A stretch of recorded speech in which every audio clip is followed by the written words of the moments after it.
Abilities. Just all your friends, burgers sizzling, hot dogs cooking, Pepsi Zero Sugar fizzing, and a backyard of very, very happy people. Oh yeah, we could get used to this. Very, very used to this. Grilling. Better with Pepsi. Join Pepsi at Carrie's Coca Booth Amphitheater to see The Roots with Macy Gray on August 30th, benefiting the K.L. Cancer Fund. Is that your new Nissan Rogue? Yeah. Crazy story. I'm at the Nissan end of summer sales event when Laura, the saleswoman, asks, "Want to test drive the Rogue?" I'm like, let's go. We're driving when Laura says, "Want to see something cool? VC turbo engine." I hit the gas and whoosh. I'm like, okay, wasn't expecting that. Laura goes, "Check this out." She shows me the miles per gallon, and I'm like, wow, that's pretty impressive fuel economy. These new Nissan Rogues are going fast. I knew I had to have that Nissan Rogue. Crazy, right? Wait till you hear how I got my Nissan Sentra. Get up to $2,500 total savings on remaining select early model 2024 Rogue Platinum trims. 2024 EPA fuel economy estimates from 28 city 34 highway to 30 city 37 highway for 2024 Nissan Rogue. Actual mileage may vary. Total savings consists of $1,250 retail customer cash plus $1,250 bonus cash on select remaining 2024 Rogue inventory as available at your local dealership. Select Rogue bonus cash available on 40% of dealers' most aged inventory. Updated weekly. Available on purchase from new dealer stock. Contact your local dealer for current inventory information. Ends 9/3/24. If Heineken Silver was a 60-second radio ad, it'd tell you all the stuff you need to know in only 30 seconds to keep things light and refreshing. Seriously, time me. Heineken Silver, a world-class light beer that's surprisingly crisp and refreshing, made with only premium quality ingredients and just 2.9 grams of carbs and 95 calories, all without compromising on taste. Heineken Silver, all the taste, no bitter endings. Order now at Heineken.com/silver. Must be 21 and older to purchase. Enjoy Heineken responsibly. Whew, 30 seconds, that's it. Done. Peace. WCMC HD1 Holly Springs. Take us with you on radio, web, app, Alexa, and YouTube. 99.9 The Fan, the Triangle Sports leader. I'm WRAL meteorologist Elizabeth Gardner. Nice little sneak peek of fall the next couple of days. Highs this afternoon in the low 80s with a nice drop in humidity, but plenty of sunshine. 62 tonight, so feeling very comfortable as you walk out the door tomorrow morning. Tomorrow's high just 80 degrees under mostly sunny skies. Weather update brought to you by Newcomb & Company, where your comfort is their business. Visit newcombandcompany.com. 3 o'clock check of your money. Dow Jones down 66 points to 40,830. Market update brought to you by Copa Airlines. Fly Copa Airlines from RDU to Latin America and get 2 vacations in 1. Enjoy a stopover in Panama for up to 7 days with no extra airfare. Book your Panama stopover today at copa.com, COPA.com. O'Connell with 1 second, left wing 3 on the way, banks it in! He got it! I don't believe it! Jeremy Baxell has Roberts on him into the paint, rises up, big time! Young throws, he's got Tommy, near side 2-1, touchdown Carolina. To Ryan, catch and shoot 3, right wing, he did it again! Ryan has 27! Anderson makes a save, and it's kept out by Martin! What a save! Martin just robbed Liquid! The Drive with Tim Donnelly on 99.9 The Fan. The Drive with Tim Donnelly, 99.9 The Fan. I'm Tim Donnelly, Dennis Cox producing the show. And it is a game week in college football, which means we should lead off talking about college football. Not about the games this week, though. We're talking about UNC and their depth chart mystery. There's an often criticized part of sports where you throw in, it's kind of tempting to talk like military or war analogies, right? We're going to battle, we're soldiers, and it's not always the best way to equate what you're trying to say. But I do think a lot of times everybody gets caught up kind of in that, as if like the game is war. And you have to do absolutely everything, and you got to be secret, and you got to speak in code, and right. You hear guys, coaches worried about leaks and moles, and I think it was Peyton Manning that even said when they were having like strategic conversations in the locker room at if they were playing at the Patriots, they would like turn on all the showers and go speak near the showers in case they were bugged. Well, that makes sense. Yeah, I mean, it's either a good joke now or a hilarious thing that they actually did. But I think UNC might be falling into it. With the whole, I'm not releasing my depth chart, right? Yesterday we talked about what it could do to the confidence level of your quarterback, right? If you don't come out and name your starting quarterback until the day of the game, or even until the starters run out onto the field, and you know everyone's got to look to see what numbered jersey is lining up under center or in the shotgun. How that robs your quarterback at least a week of confidence building. But then I read an article from the News and Observer. And, you know, sometimes I do get blinded looking at just quarterbacks. And they reminded me that UNC isn't putting out their depth chart at all, right? Because Minnesota didn't put out their depth chart, and that's who UNC plays first. And I'll be darned if you're going to have us put out our depth chart and you don't give us yours. As if they, didn't trade tape or something. And the News and Observer article added that the defense can also surprise Minnesota. I'm just going to read it straight from the News and Observer article. Check it out for yourself. But this is what it says. Power Eccles will start at inside linebacker for UNC. That's a given. But Eccles could be the weak side backer, or he could be the middle backer. Then again, redshirt freshman Caleb LaValle could start at the will, and Eccles could line up at the mic, which they have at times this preseason. Or LaValle could back up Eccles at will, with sophomore Michael Short and freshman Ashton Woods being used at middle linebacker. And all of that is based on Amari Campbell. Will he play or not? If so, how much? He injured his hand during fall camp. He could be ready in Minneapolis, but no one is saying. Now this is me, Tim, talking on the drive. What are we doing here? You think you're going to really throw that much of a wrench into Minnesota's preparation by they don't know if you're going to have the redshirt freshman playing weak side backer or the true freshman rotating in at middle backer?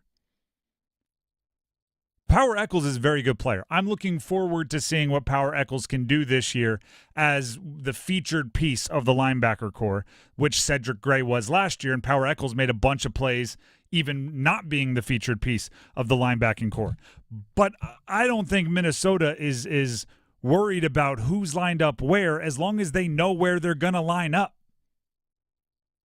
Right? There are certain players, and they are few and far between, where you have to know, individually where they are every play. Think of the Aaron Donalds of the world, or to go back even further, the Lawrence Taylors, the Ed Reeds, the Troy Polamalu's, where they move around a little bit, and every time the quarterback walks to the line of scrimmage, they're looking for him, right? Again, I'll use a Peyton Manning thing. He used to say Ed Reed was that guy for him. Oh, yeah. No doubt. Walk to the line of scrimmage, where's number 20? And where might he be going as soon as I snap it? Because you know it's going to be disguised. And you always had to know where he is. As much as I really like UNC's defense, and I've been on record saying, they're everything but the quarterback, right? They need to prove they have the quarterback, but everything else looks like a pretty solid roster. I like their defense. Kamen Rucker coming back was huge. They don't have that guy where if you move him from inside backer to outside backer, you're going to hear every single play of, oh my gosh, he moved. Double team him. But what you are doing is really emphasizing or maybe over prioritizing these weird little side things. Secrecy. Right? You're over prioritizing that. And I've never seen 19 to 23-year-olds perform better when there's everything is heightened, right? I actually think you need to minimize the things on the outskirts of the page, right? Focus on what you need to focus on, and everything else, who cares, right? That's how you streamline your thought process. You get tunnel vision. It does seem like UNC, this preseason camp, is just it almost – this might be kind of exaggerating it a little bit, but it feels like if they show up and, they have red Gatorade instead of green Gatorade, they're going to go, we need to have the details perfect, instead of going all right, we're going to have green Gatorade today. Well, all right, let's go out there and have a great practice, right? However long they've thought of keeping their depth chart a secret is too darn long. When did you plan to put the depth chart out? Put it out. What is Minnesota doing? Who cares? Who's going to play linebacker? Is it going to be Eccles and LaValle, or is it going to be Eccles and Woods, or is it going to be Eccles and Short? I'm not saying I don't care or they shouldn't care. I'm saying put way more thought into what's the best linebacker grouping to have on the field and way less thought into who knows who you're putting on the field. You can always do the fun workaround. Just put or. Or I hate ors. Just do the or. I hate them. Like this person or that person. But if you're truly like up in the air, yeah. Like if it's the day that you want to put out your depth chart and you're like, I genuinely don't know, throw an or in there. I do think it's ridiculous. Like the starter doesn't mean they're the only ones that are going to play, right? You see or at like tight end a lot or running back because you're going to play more than one. Who's out there first, right? Who are they going to announce on the Jumbotron? The ors get a little ridiculous, but fine. If you wanted to put down, middle linebacker, Power Eccles, or Caleb LaValle, you think Minnesota's really going to be like, oh, no. We're going to have to completely change the way we play against them because we don't know who's playing middle backer.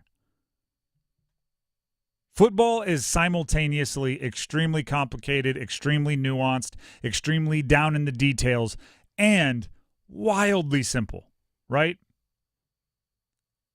Yes, you have to prepare. Yes, you have to know your assignment. Yes, you have to understand schematics, but the execution of it all is wildly simple, right? Make good decision after good decision after good decision and use good technique after good technique after good technique, and you will probably like the way your game ends up, your season ends up.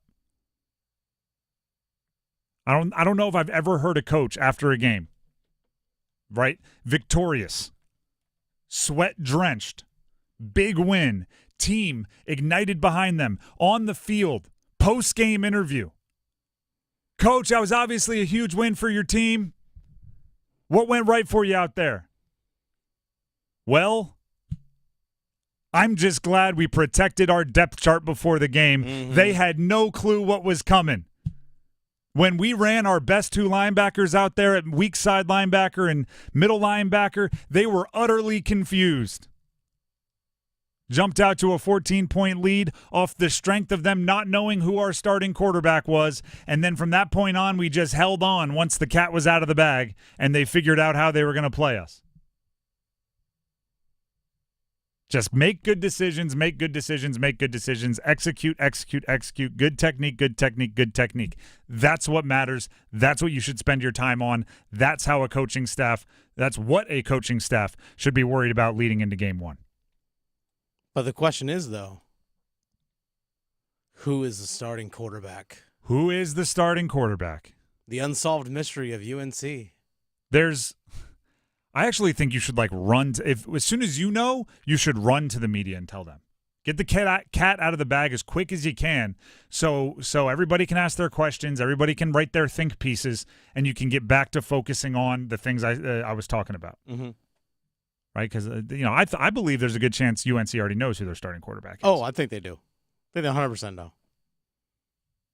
I think you could get all of those questions out of the way prior to game week, and then it's just about the football.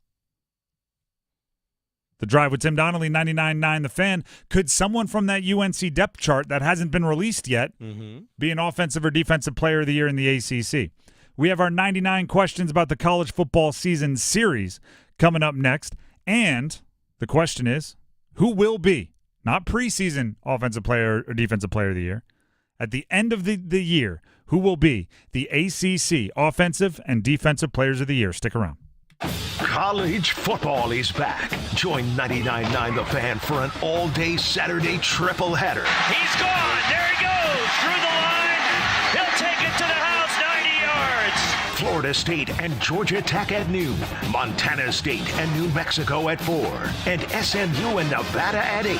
College football on 99.9 The Fan is brought to you by Wilkinson Chevrolet Cadillac Buick GMC in Sanford, Amedios, and Roofworks. Batter up. Theater Raleigh presents Bull Durham, a new musical playing Duke University's Reynolds Industries Theater in Durham, September 10th through the 22nd. Based on the classic movie, the film's original screenwriter Ron Shelton has adapted the story for the musical, so you can follow Crash Davis's Durham Bulls story and his romantic love triangle in a new genre. The perfect blend of comedy, drama, and steamy romance. Get your tickets for Bull Durham, a new musical, today. Details and ticket info at theaterraleigh.com. $5,000. That's the average amount of money people in the U.S. are now spending on gas in a year. $5,000. That's crazy. If you drive, you have to download Upside, the free app that gives you cash back every time you get gas. That's right. You can earn real cash back with Upside just by buying the gas you're already buying. You can literally start earning cash back today. I use Upside every time I fill up, and I've already made around $200-$300. You're putting gas in your car anyway. Why not get real cash back? If you like free money, download Upside. I'm saving the cash I earn from using Upside to help pay for a vacation later this year. Download the free Upside app now to earn cash back every time you buy gas. Use promo code TURN to get an extra 25 cents per gallon on your first tank. You can cash out anytime right to your bank, PayPal, or a gift card for Amazon and other brands. Just download the free Upside app and use promo code TURN for a 25 cents per gallon bonus on your first tank. That's code TURN for a 25 cents per gallon bonus. This is the story of the one. As a warehouse manager, her job is to transform chaos into clarity and to see patterns where others see problems. Luckily, she's got a partner who shares her perspective. Grainger offers over 1 million industrial-grade products, backed by real person support and in-depth online resources, so she can tackle every task with precision and turn potential setbacks into streamlined success. Call clickgrainger.com or just stop by. Grainger, for the ones who get it done. What's wrong? My travel rewards card didn't earn enough miles for my vacation. Are you crying? Are you crying because of that other credit card? Uh-huh. Well, switch to the Capital One Venture card. Venture lets you redeem miles on any travel purchase. Really? Yep, and you earn unlimited double miles on every purchase every single day. The Capital One Venture card. What's in your wallet? Terms apply. See CapitalOne.com for The details. Big family knows Sammy's Tap and Grill is your one-stop shop for brews and bites, serving up good times for almost 25 years.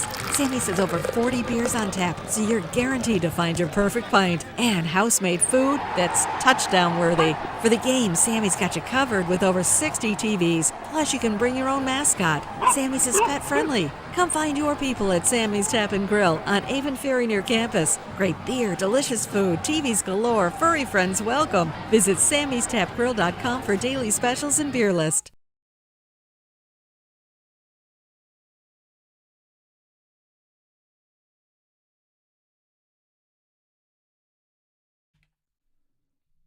This is The Drive with Tim Donnelly on 99.9 The Fan. Before we dive into one of the big questions heading into the ACC football season, we need to make sure you have plenty of time to send in your text, the keyword, in our Fan Football Flyaway. It's time for our 3 o'clock keyword in our Fan Football Flyaway, sponsored by the fabulous Mandalay Bay Hotel, Atlantic Spas and Billiards, Buffalo Brothers, and Newcomb and Company. This hour's word is... Oh, I got to flip the page here. Nice. Give him the correct word. I mean, I have the word here in case you need backup. I have it. Correct me if I'm wrong. Okay. The word is call. That's right. C-A-L-L. Call. This hour's word is call. Text call to 919-860-5326 and enter for your chance to win a trip for 2 to Las Vegas. Now, key is to text call to that number. Do not call the number. Don't call, just text. Text the word call. Text the word call to 919-860-5326. And we've been doing this now meaning giving out these keywords for a little bit now. Started last week. Mm-hmm. We had a weekend. We're back. It's already Tuesday. I don't want it to become numb to you. This is a trip for 2 to Las Vegas. Yeah. Don't let that become background noise. Where you get the room, you get the flight, you get some food, cash, and you get to see Carolina play against the Silver and Black on the football field. That's the Fan Football Flyaway. Mm-hmm. And all you have to do is once an hour from noon to 6, text in a keyword that we give you every weekday, and that'll maximize your chances of winning the entire prize. So again, this hour's word is call, C-A-L-L. Text it in to 919-860-5326. Don't let it be just like, oh, they're saying it again. No, this is an awesome prize that you need to actively resubmit to every hour to get the most amount of entries. So basically what I'm saying is text in call before 4 o'clock, then that keyword will expire, and we'll have a new one for the 4 to 5 o'clock hour, so stay tuned for that. Maximize your chances, folks. That's it. It's all a numbers game. Be the Moneyball analytics guru of winning prizes on the fan football flyaway. There you go. It's all about getting on base. I don't care how you get on base. Puck's on net. Let's go. I don't care. Yeah, exactly. I don't care if you get hit by a pitch. I don't care if you have to text it from your iPad, your whatever. Text it in. All right, so there you go. That's my pitch on the fan football flyaway. Now let's jump into 99 questions about the college football season. Jamming out there. There it is. We only have 4 more days of this 99 questions about the college football season series. Today, Wednesday, Thursday, Friday. So we're asking the big questions now, right? We're asking the nitty-gritty. You have to put your answers on air. Hard receipts, right? So if you're right, you get to brag. If you're wrong, you get laughed at. No, I'm kidding. But if you're wrong, you don't get to boast. So the questions for today are, it's kind of a two-parter. Who is the ACC Offensive Player of the Year, and who is the ACC Defensive Player of the Year? We're not talking preseason. We're not talking most deserving based on what they've done. We're talking about at the end of this season, who will be the ACC Offensive and Defensive Players of the Year. Now, I'm not – see, the thing is when we do this, right, because I said it's all about legitimately having receipts and having – good predictions that are solid. I didn't stray far from chalk, okay? But I did add 4 names for each category that you might be interested in. So my offensive player of the year is Omarian Hampton, UNC. He's a running back. I think he's going to be depended upon a lot. I think there's going to be games where Mac Brown in the postgame is like, we didn't want to give him the ball that many times, but he was averaging 7 yards a carry, and he had 3 touchdowns, and every time we passed it, quarterback checked it down to him because that's what the read was, and he finished with 40 touches. And, sometimes that happens. Then the next week they're going to be like, we're not going to do that. Then after the game, I don't know. It happened to us again. He had 37 touches. I just think he's really good. I think that offense is going to lean on him. Dennis, before I give some also nominateds, are you riding with Omarian, or is there someone else you're going with? Yeah, I think he's the clear-cut number 1 to win the whole thing. If you told me your pick was Casey Concepcion. He definitely was considered 100%. Good pick. I think he's 200 yards of receiving from a season ago being in the mix. Because he had 800 yards receiving, 300 yards rushing. There's 2 people in the history of college power conference college football that have done that. Curtis Samuel and him. That's good. That's good company. Actually, correct me, there may be a time on that. It may have been the last 5 years or something, the last 10 years, something like that. But still, I'm citing someone else's statistic. Him and Curtis Samuel, and they're pretty darn good. If you told me Jaden Ott was going to be the guy, I'm in on him too. The running back from Cal? Running back from Cal. Dude, talk about workhorse. Workhorse. He's actually, a lot of people have it as a higher NFL prospect than Omarian Hampton. I like him, and there's less of a book out on him because obviously he's new to the conference. Cam Ward is everyone else's pick. Miami Hurricanes quarterback. That's not ours, but if you want to go chalk, that's kind of the everybody else's pick. If you want a dark horse, Kyron Drones from Virginia Tech, their quarterback. Okay. He's a former top 120 recruit. I think he was 125 in the country. Went to Baylor, transfers to Tech, turned them around kind of once he took over last year. He's a guy that can beat you in multiple ways. we're not quite there yet. At least I'm not, and Dennis, you can step in if you are. But we've seen like Brett McMurphy of Action Network pick Virginia Tech to be in the college football playoff, which would be an at-large, which would be one of the top 12, 11 teams in the country. Mm-hmm. If that happens, Kyron Drones will probably be the ACC Offensive Player of the Year. He'd be up there. So it's, other people are kind of predicting it to happen. Defensive Player of the Year, again, I did not stray very far from chalk. Barrett Carter, linebacker from Clemson. I think he probably should have gone pro, if we're being honest, but he came back to Clemson, and I think that's a good sign for him. Jeremiah Trotter, who they both came in as freshmen, they've pretty much been playing alongside each other their entire careers. Jeremiah Trotter Jr. did go pro, and Barrett Carter stuck around, which means there's even more stats out there for him to go track down. I think he's very good, and I think Clemson is going to need him to do a lot. Yeah, he was on my list as number one as well, just because of the simple fact that the dude's just going to mount a ton of tackles. He's going to be around the football a ton, just like we saw Peyton Wilson be last year. He just needs a little bit of turnover luck, right? Just a couple fumbles that bounce near him, and he can pounce on him and get that fumble recovery. Get an interception. Yeah, a couple, oh my gosh, I didn't see the linebacker dropping, and I threw it into his chest. Like just a couple of those, and I think he could end up National Defensive Player of the Year conversations. Oh, yeah. He's preseason All-American first team by both ESPN, the Associated Press, for a reason. If you told me you picked Kamen Rucker from UNC, I don't think it would be a bad pick. Right? Obviously, to be a Defensive Player of the Year, you need to have a few things go your way. He had a ton of pressures and quarterback hurries and the advanced statistics that are good for an edge rusher last year. If 5 of those turn into sacks and he actually gets them on the ground, I think he starts building a much more formidable case for Defensive Player of the Year. Guys like Patrick Payton at Florida State and Ruben Bain from Miami are going to get the Florida State and Miami bumps. If they have double-digit sacks just because they play on those particular teams, they'll get loved up on by the national media. Ashton Gillott seems to be everybody's pick. He's a Louisville guy, had a double-digit sacks last year. It's a good defense. If Louisville surprises you, they may sneak him a Defensive Player of the Year candidate. I think he was first team or second team All-ACC last year. And if you're looking for a dark horse, Aiden White from NC State. Oh, okay, Aiden White? Not Davin Van?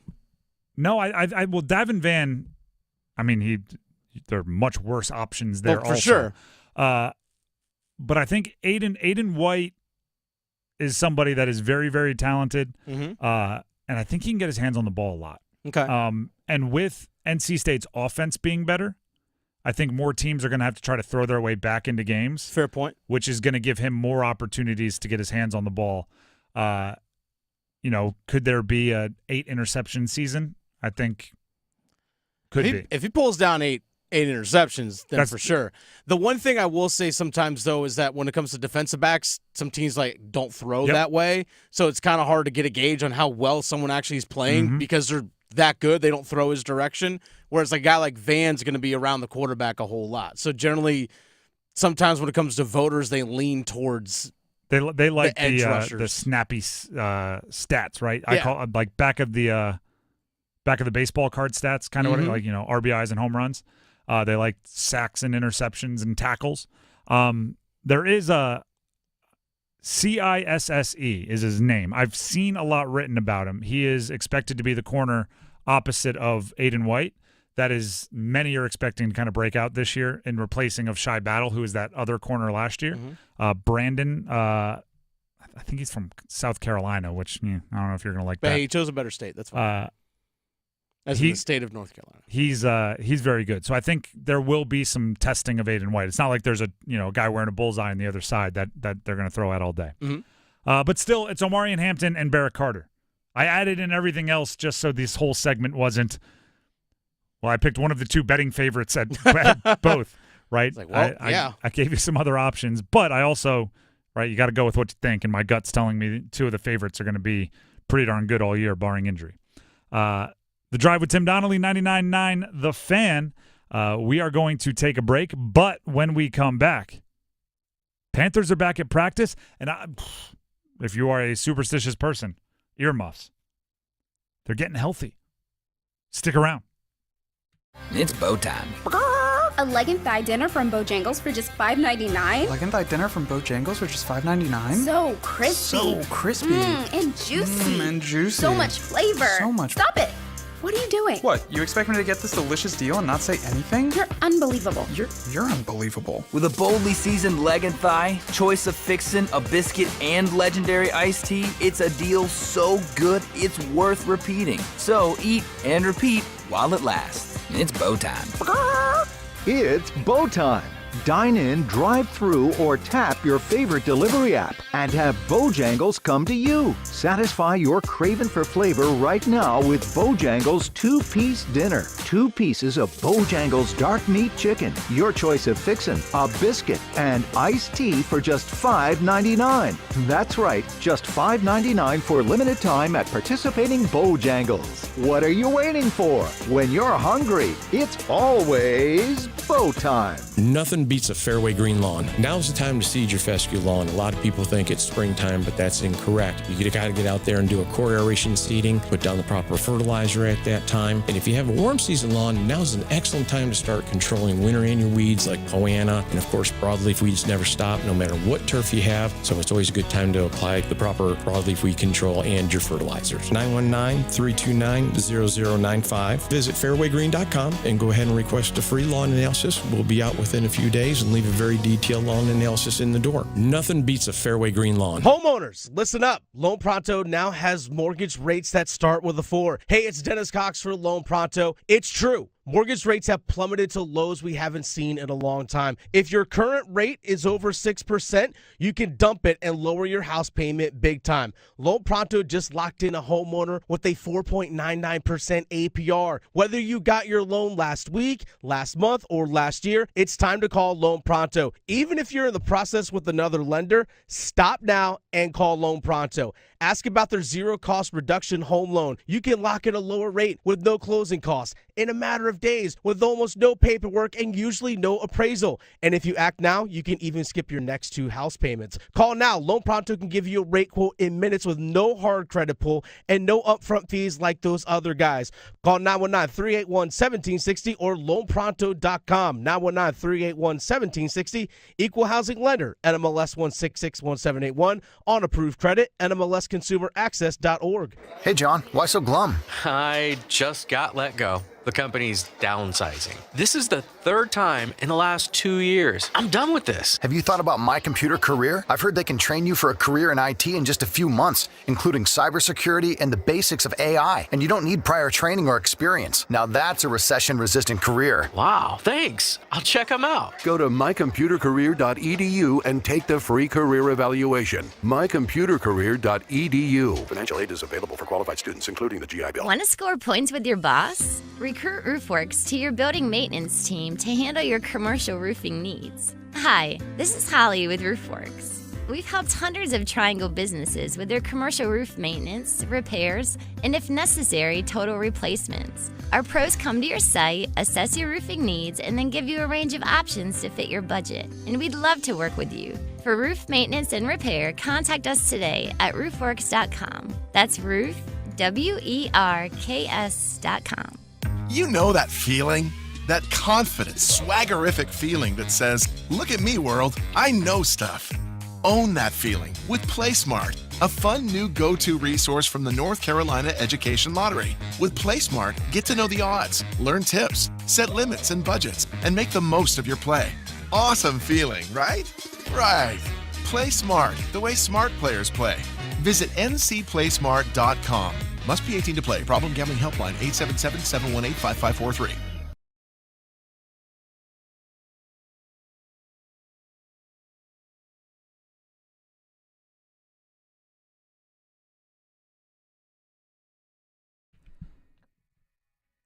The Drive with Tim Donnelly, 99.9 The Fan. Don't look now, everybody. The Panthers are coming. Feel like Deion Sanders, like, oh, we coming. Don't look now, everybody. Panthers are getting healthy, which is apparently their like number one absolute priority is no bruises, no scratches, no owies, no boo-boos. They need to be 100% healthy or else nobody's doing anything. Panthers are getting healthy. David Newton tweeted today that Clowney, Deontay Johnson, Tommy Tremble among the players practicing today. These are guys that haven't been practicing in a while. I know Clowney's been getting vet days. True. And such, but yes. But Tremble, hamstring, Deontay Johnson, little groin. And none of them played in the joint practices with preseason. They did not. So you're going back till midweek last week at least. And they were out there. They were practicing. How about it? 19 days to stay this way, right? Now you have 19 days to not tweak anything. The thing is, and by the way, Xavier Legette was out there practicing. I'm been out even longer. I just picked a few of them and said it. Like the team is getting healthier. Damian Lewis was out there practicing. Guys that have had scares like Chuba Hubbard was out there practicing. Like we could go on and on and on to some very important names that are now making their way back out into the rotation. Damian Lewis, offensive lineman that they signed this offseason, working back from a shoulder injury. He was full go today. And not only that, then had some personal matters, missed the team some practices, so they were working his conditioning back up, and now he's getting back into the mix. The Panthers have, for better or worse, I'm not saying this is the worst decision in the world, but they have really put health on a pedestal, right? When your justification for not playing so many young guys in the preseason has been, we don't want anyone out there unless our offense is pretty much, or our defense is pretty much 100% healthy, so everybody can be out there helping each other, protecting each other, and playing up to the best of their abilities. If you put health on that kind of a pedestal, you are really setting high expectations for if and when everybody gets healthy, right? It's almost like wait, hold, go, like it's that. You really have to make sure you are A, protecting your health, and then B, taking advantage of it when they are healthy. Or else confidence will be low, right? There's this weird thing with a team. And any of you that have ever been a part of I don't care if it's a high school team, right? The star player could get hurt, and what's the coach going to say? Next man up, right? Next man up. And everybody in your own brain, you're like, we are in a really tough place here. This is not going to go well for us. But you have to kind of sell that, like, the health of one person or the health of a few individual people is not going to completely ransack your ability to live up to your goals. But non-verbally, that's kind of what the Panthers have been saying, right? If our front five, if our offensive line isn't 100% healthy, right? If Damian Lewis is tweaked his shoulder just enough to not play, if Taylor Moton needs a rest day, if just a little bit is tweaked, we can't even trust our offensive line to block for Bryce Young for 2 series in a preseason game if Robert Hunt is a little off. So now that you're getting healthy, you better stay healthy, right? Because what if you go into week 1 with a starting offensive lineman down? Coach didn't even trust us to block the Bills' second stringers in preseason week 3 without Damian Lewis. Now we're going into week 1 of the real stuff without Damian Lewis. Getting healthy, you better live up to it. And by the way, I talked about the Bills in week 3. We don't actually know if the starters are going to play or not. We don't. Dave Canales, we have this audio here. He's open to having starters play on Saturday. I'm open to playing our guys this week. The same thing I told you after the game is true, though. We have to look at what does that group look like if we put everybody out there. Are there enough of those guys to say, man, this is valuable for us to get these reps? Once we start to get into the depth of different positions, that kind of forces our hands sometimes on, can we play guys or do we need to play them? So again, today was a hard practice. Tomorrow's going to be another hard one. So for me, I have to make sure we get through these 2 days and I collect that information and make the decision as we go forward. I'm telling you, if anybody says, hey, trainer wants me to sit this one out, you're all sitting out. I do want to talk about Xavier Legette real quickly. Xavier Legette, due to injuries, he's their first-round pick out of South Carolina. I've been looking for reasons to get excited about Xavier Legette. Right? Just the other day, it was one of the few times I felt comfortable asking a question on this show that I genuinely had no answer to, right? And I like to be a solutions guy, not just a problems guy. I like to at least present some form of an answer. What to expect from Xavier Legette, I had nothing for, right? During the offseason, he was dealing with the hamstring, didn't get to see him much. And then during the preseason, he's been dealing with the foot, didn't see him much. Joint practices, not really. Preseason games, nope. We don't even have that many like one-on-one reps that we saw from Xavier Legette. So today I did, and I want to talk about it. He won a one-on-one rep against J.C. Horn today. That is the most hype-inducing thing I've seen Xavier Legette do this preseason. And not just because he beat J.C. Horn. Although if that was it, that's pretty good. I get excited when Deontay Johnson beats J.C. Horn, so I darn sure get excited when the rookie beats a healthy J.C. Horn. But it goes beyond that, right?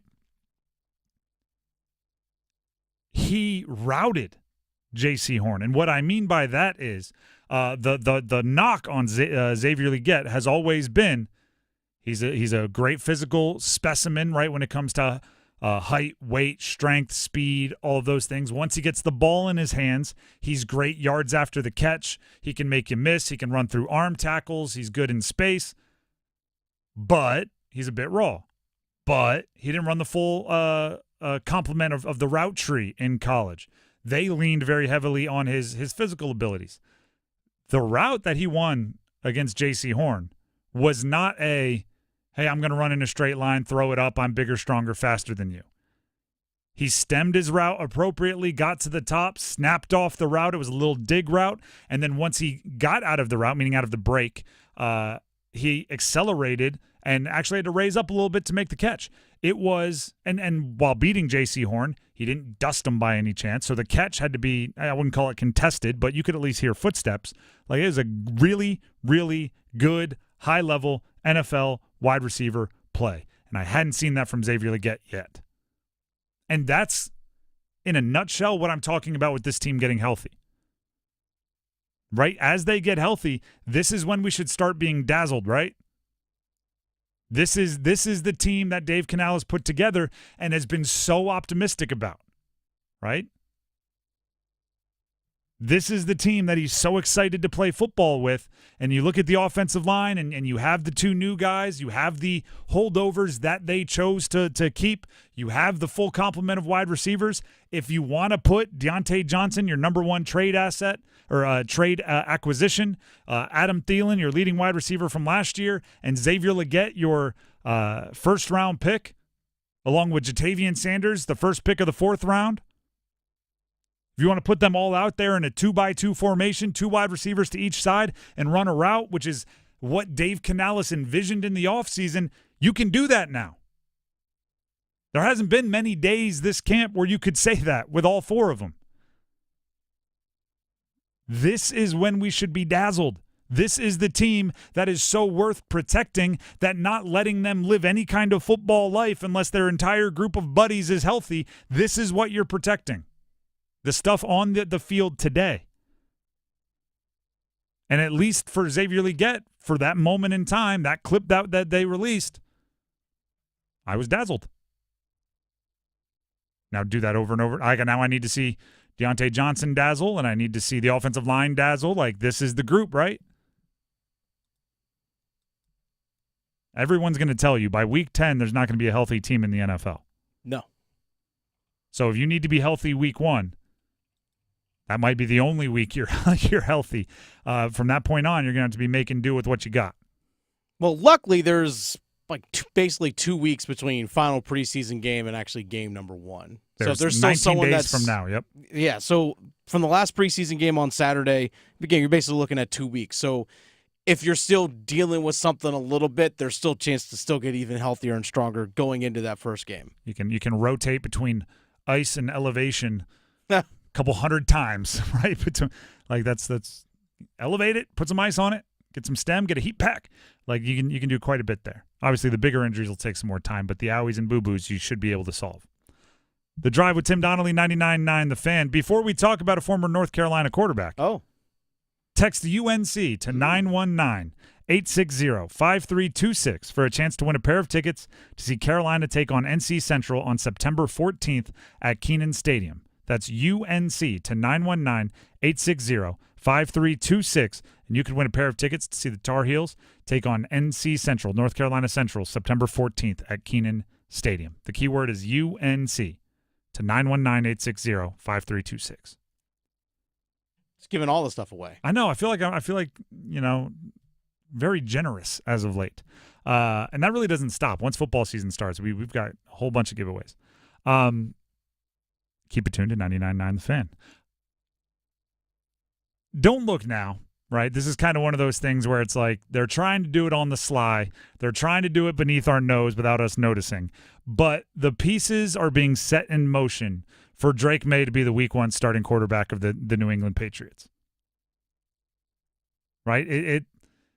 You see it happen. It's a slow moving. It's like trying to turn a cruise ship, right? You're like, are they turning? Are they? Yeah, they are. Yeah, we all see you're doing it. This is going to take a while, isn't it? That's exactly what's happening. Right? It's like, are they turning from Brissett to Maye? Are they? Is it even in motion? It's so big, it looks like it's almost not even turning, but it is.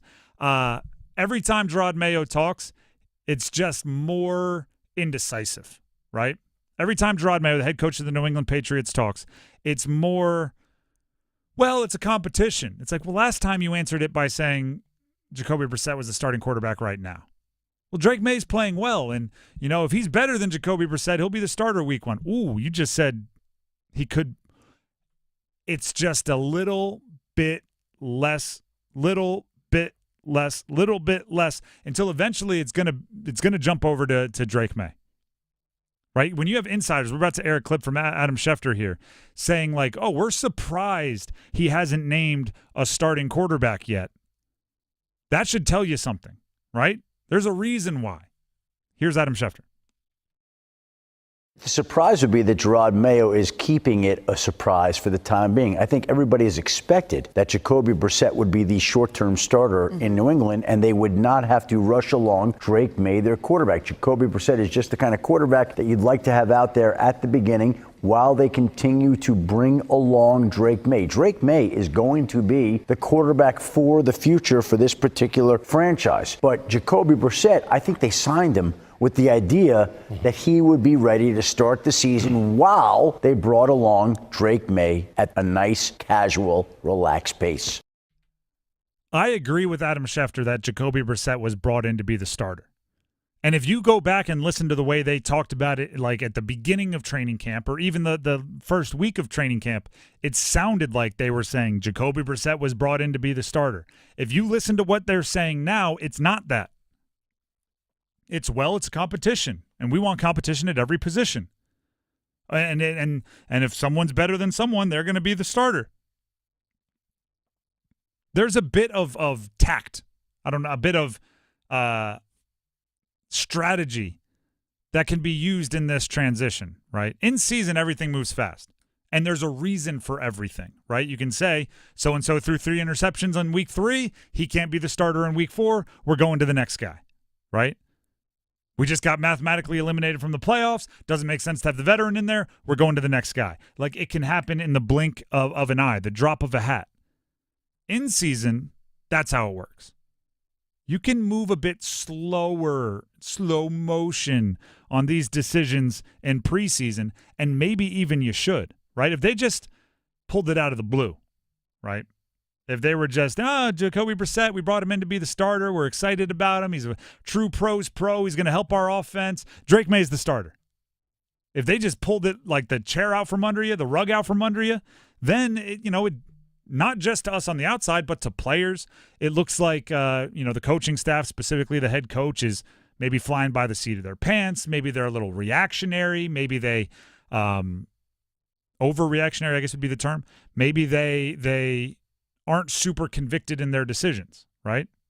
Because if you brought in Jacoby Brissett to be the starter, and then at the drop of a hat, you're going, never mind, it's Drake Maye. It's like, well, woof, how confident were you when you named Jacoby Brissett the starter? When you gave him whatever it is, $10, $12 million to come in here and start games, you weren't that dead set on it? However, if they do this slow roll, which we're seeing, we're right in the middle of it, right?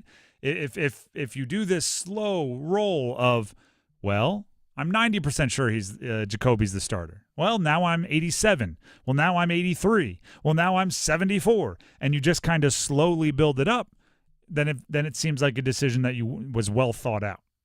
And in the preseason, you have enough time to do that. There's not those bang, bang, bang, next game, next game, next game, next game. You know what Drake Maye has to do if he wants to be the starter week 1? Ball out. He just has to keep looking the part and improving as Gerard Mayo turns that giant cruise ship, right? He can't go out there in the third preseason game or in a joint practice or in a practice and look really bad because it's like, well, I can still turn this ship around, right? I can still turn this vessel around and keep going the way I was going. It's a big, slow move. You have to stay deserving of it the whole time. You don't have to be Patrick Mahomes out there, but you have to keep showing the things that are making them question whether you should take over at the beginning. The Drive with Tim Donnelly, 99.9 The Fan. It's just quarterback starting season right now, or naming a starting quarterback season right now. Duke, the latest. Yeah. Yesterday, social media official. Maalik Murphy is the starting quarterback for the Duke Blue Devils. And I only say this like half. There's an element of truth to what I'm about to say. The future of the program is depending on him to play well.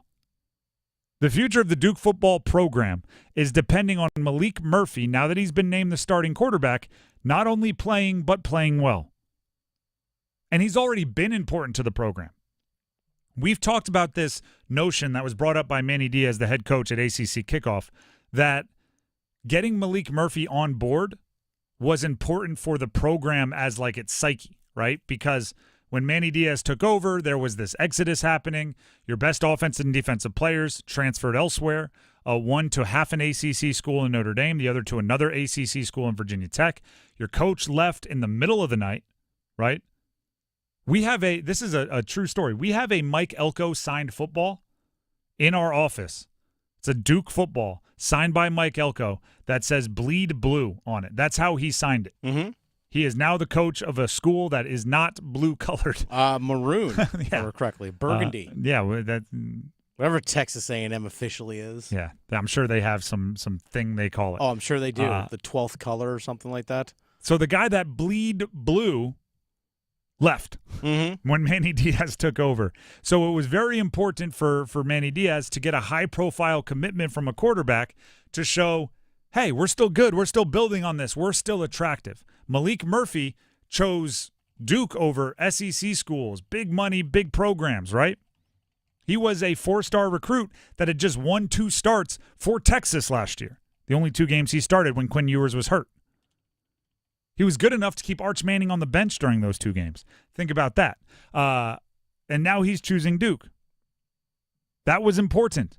Now he has to play well to show the program hasn't lost momentum, right? There's always play well to try to win. That's number one, right? Let's not miss the main thing.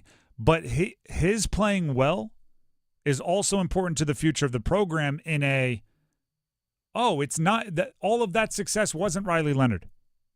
All of that success wasn't Mike Elko. The program was turning because of all of the people within it. The program was turning because the program was turning, right?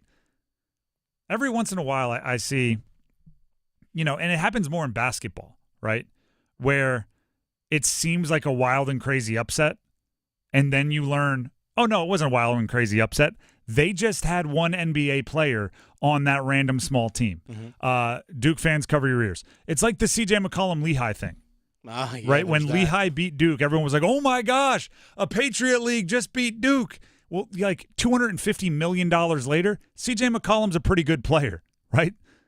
You put C.J. McCollum on any college basketball team, they're going to have a chance because he's literally, I think he's like a $250 million earner in the NBA thus far. He's made a lot of money. The same thing with there he is. the Wichita State teams, right? Wichita State was on all these young upstart runs. Fred VanVleet was on those teams. He's an NBA All-Star. Oh, look at this. Butler's coming out of nowhere. Well, turns out Gordon Hayward was on those teams.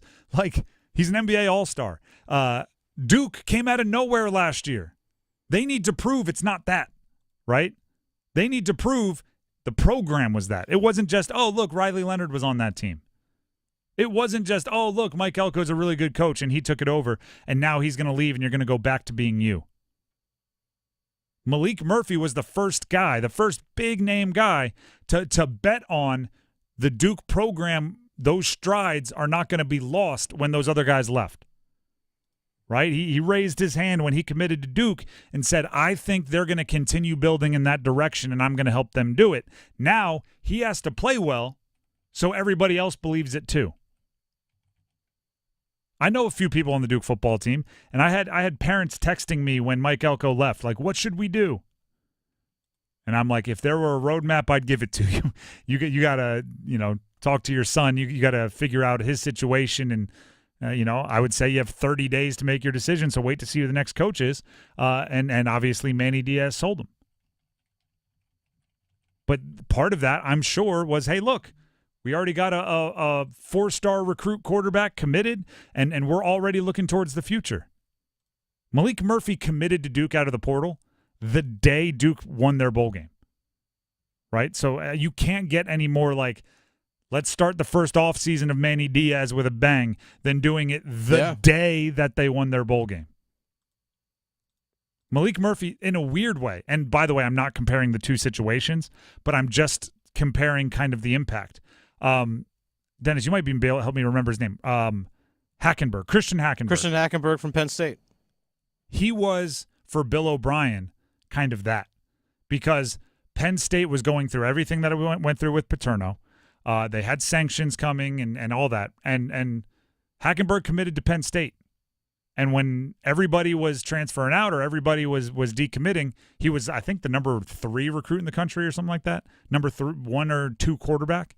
And he told Bill O'Brien, like, no, I'm coming to Penn State. And because of that, they kept their recruiting class together. Because of that, Bill O'Brien turned around that program much faster than anyone thought possible at Penn State.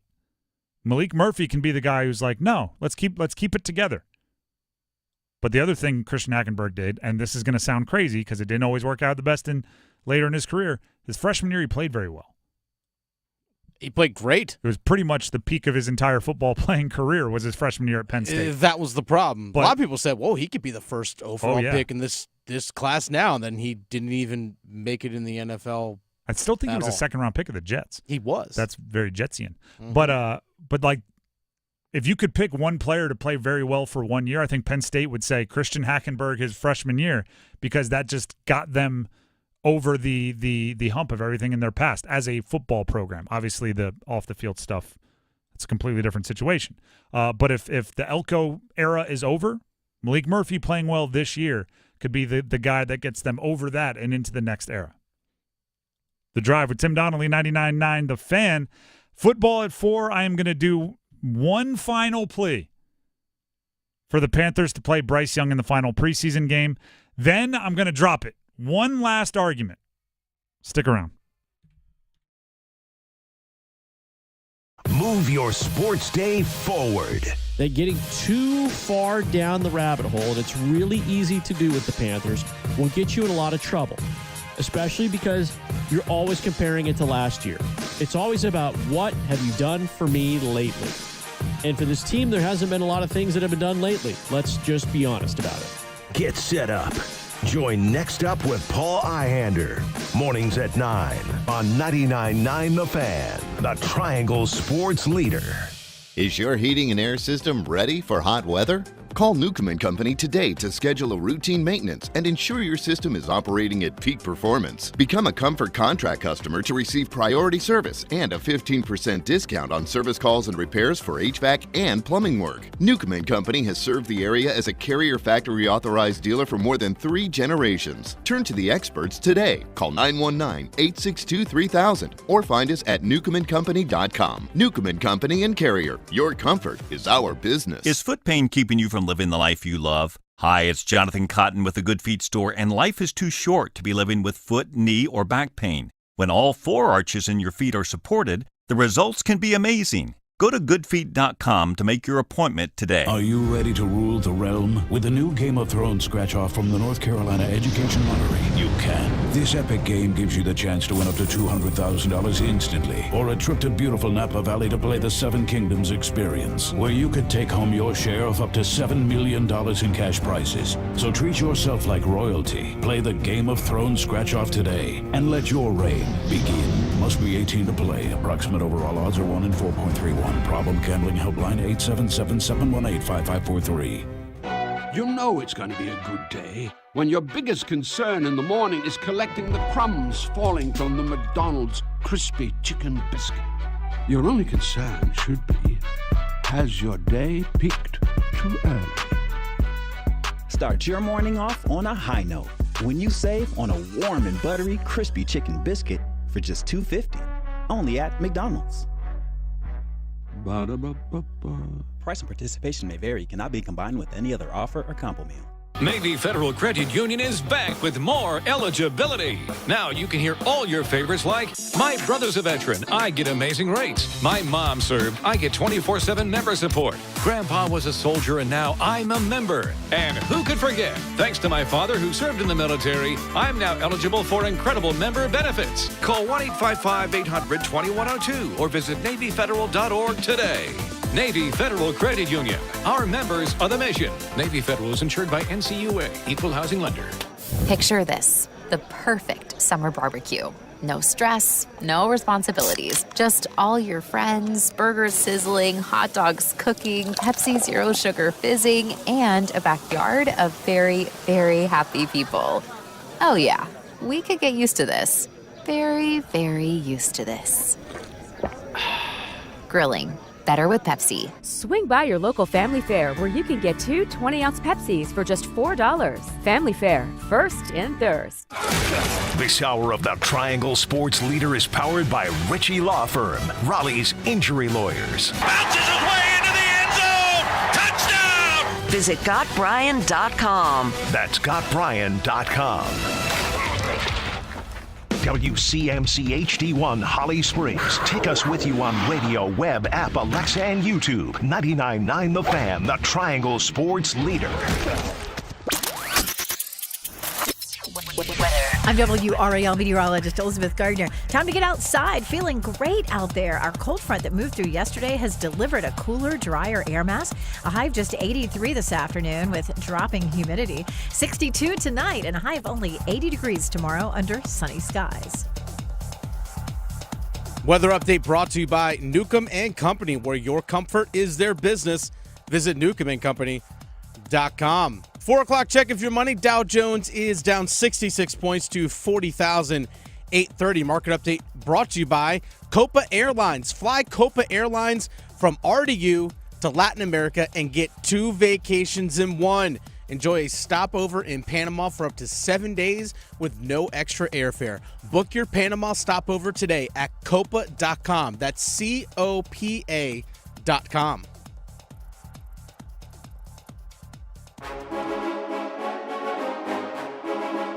Let's move the chains. Time for football at 4. The Drive with Tim Donnelly, 99.9 The Fan. I am making one final plea. One last argument for the Panthers to play Bryce Young in the final preseason game, thus playing whoever else is healthy on the starting offense. Right? If Bryce plays, they play. He doesn't play without whoever's healthy on the offense. I think we're severely, and by we I mean the Panthers, are severely underestimating the importance of game reps. You know, we were listening to the Dave Canales press conference earlier today. He spoke to the media, and we'll air some clips for you. But a reporter asked, "What's the difference between, you know, like 11 on 11 in practice or the preseason game?" And his response, I chuckled at it because it's like, all right, you're giving us the like It's like when someone asks, like, what's up in the sky? It's like, all right, you're taking this one literally, aren't you? His response was, well, tackling to the ground. Right? In a preseason game, you tackle all the way to the ground, and oftentimes at practice you're not, and you're definitely not on quarterbacks. And I went, and you don't see the importance of getting your players into a position, into a situation where they might be tackled to the ground before they go try to do it at the absolute highest level, which is the NFL regular season? Dave Canales, as part of that press conference, did say he was open to having the starters play this Saturday against the Bills in preseason game 3. I'm open to playing our guys this week. The same thing I told you after the game is true, though. We have to look at what does that group look like if we put everybody out there. Are there enough of those guys to say, man, this is valuable for us to get these reps? Once we start to get into the depth of different positions, that kind of forces our hands sometimes on, can we play guys or do we need to play them? So again, today was a hard practice. Tomorrow's going to be another hard one. So for me, I have to make sure we get through these 2 days and I collect that information and make the decision as we go forward. I think there's also, because we've been debating this so long, and this is why I'm doing this one more time, and then we're moving on. We're as of tomorrow, will be 18 days to the opener. So we got 18 days to get ready for week 1. I'm not going to worry about playing in the preseason anymore. But for today, I do think there's this weird infatuation with assuming that just by playing someone in the preseason, you're like, I don't know, having it's like it's some kind of punishment. I don't know if you ever played this. Do you ever play we used to play ping pong? This is how dumb kids in middle school are. We'd play ping pong and we'd play to 3, and whoever lost had to take their shirt off and face the wall, and then you could just hit the ping pong at their back. It would leave a little welt. Dumbest game ever. Yeah, very much so. But, whatever. It sounded fun when you're 12. Yeah, exactly. 13-year-old bunch of dudes at midnight on a sleepover thought it was great. It's not like you're putting Bryce Young out there or Xavier Legette out there or Deontay Johnson out there and making them just stand and not protect themselves and let the linebackers tee off. It's football. You can do things to avoid contact, right? If you don't want to send somebody on an over-the-middle route, don't send somebody on an over-the-middle route. I never thought I would say this, or actually I didn't think I would say it this soon, but if you're smart, you'll do what Washington's doing. The Washington Commanders, yeah, exactly. The Washington Commanders are playing Jayden Daniels. Jayden Daniels is, I don't know if you've watched any of it. He's skinny. He's slight. He is a skinny individual as far as an NFL football player goes, right? There's certain different level of relativity there. He is a rookie. He is their entire franchise's hope. And he is a smaller guy. And they are playing him in the preseason. It's funny how we call 6'4", 210 small. Yeah, it is. Well, like I said, relative. Yeah, exactly. It's a different kind of relativity. Jayden Daniels has dropped back 15 times this preseason. He has averaged 1.91 seconds from snap to getting the ball out. From snap to throw, 1.91 seconds. The quickest any quarterback averaged in the NFL last year was 2.36 seconds. So let me ask you this. Do you think Jayden Daniels is 4.5 tenths faster of a decision maker than anyone in the NFL last year? And he's that savant-like, and he's that genius where he's dropping back and seeing things so fast that even the Aaron Rodgers and the Matt Staffords, the guys with all this experience, still aren't as quick as him? Or do you think Washington is calling plays that are designed to get the ball out fast so he can get in a rhythm, he can get used to calling plays, everybody in the huddle can get used to playing alongside each other, and there's an extremely unlikely chance that he's going to get hit for a sack or a blindside hit or anything else? That doesn't mean Jayden Daniels will never hold on to it and try to make the throw downfield this year. It means they wanted to get him on the field, getting experience, getting snaps, allow their new play caller to get used to the offense, but didn't want him to be a sitting duck in the pocket. They didn't want him sitting there just waiting to get hit, so they called quick game, they called screens, they called things to get the ball out of his hands. That is an option. I'm trying to compromise here is what I'm trying to do. Because I think Bryce Young should be playing, and I think he should be running more of a wide complement of plays. Again, keep it bland, right? I'm not saying show your trick plays or your counters or your play actions, but I think you should be out there getting him every kind of experience possible. He needs it. But if you're saying you don't want to play him because you don't want to get him hurt, I'm trying to reach across the aisle and compromise here and say, all right, we'll play him, but we'll use every bit of our judgment and every bit of the things we can control to not allow him to be in harm's way. Right? Offense, I'm going to use a word you hate. Offenses, not just for Carolina, but for every team in the preseason are already vanilla. There's that word again. They're already bland. No one shows their entire offense. But they still go out there, right? It is worth it to run what you feel you can run, no matter how limited that playbook is. Why? Because everything else is something you need to get used to too. Right? And even something as simple as the timing and talking pattern of the coach that's in your headset. Like the difference of not having people behind you. The difference of knowing if I run, somebody could tackle me to the ground. And they won't get absolutely lit up and cut if they make contact with me, which is what happens in practice. Somebody runs by and smacks Bryce Young's arm as he's trying to throw. That player, unless they're on a guaranteed big money contract, doesn't make it to the next practice. It is not a absolute injury sentence to play 3 series in a preseason game.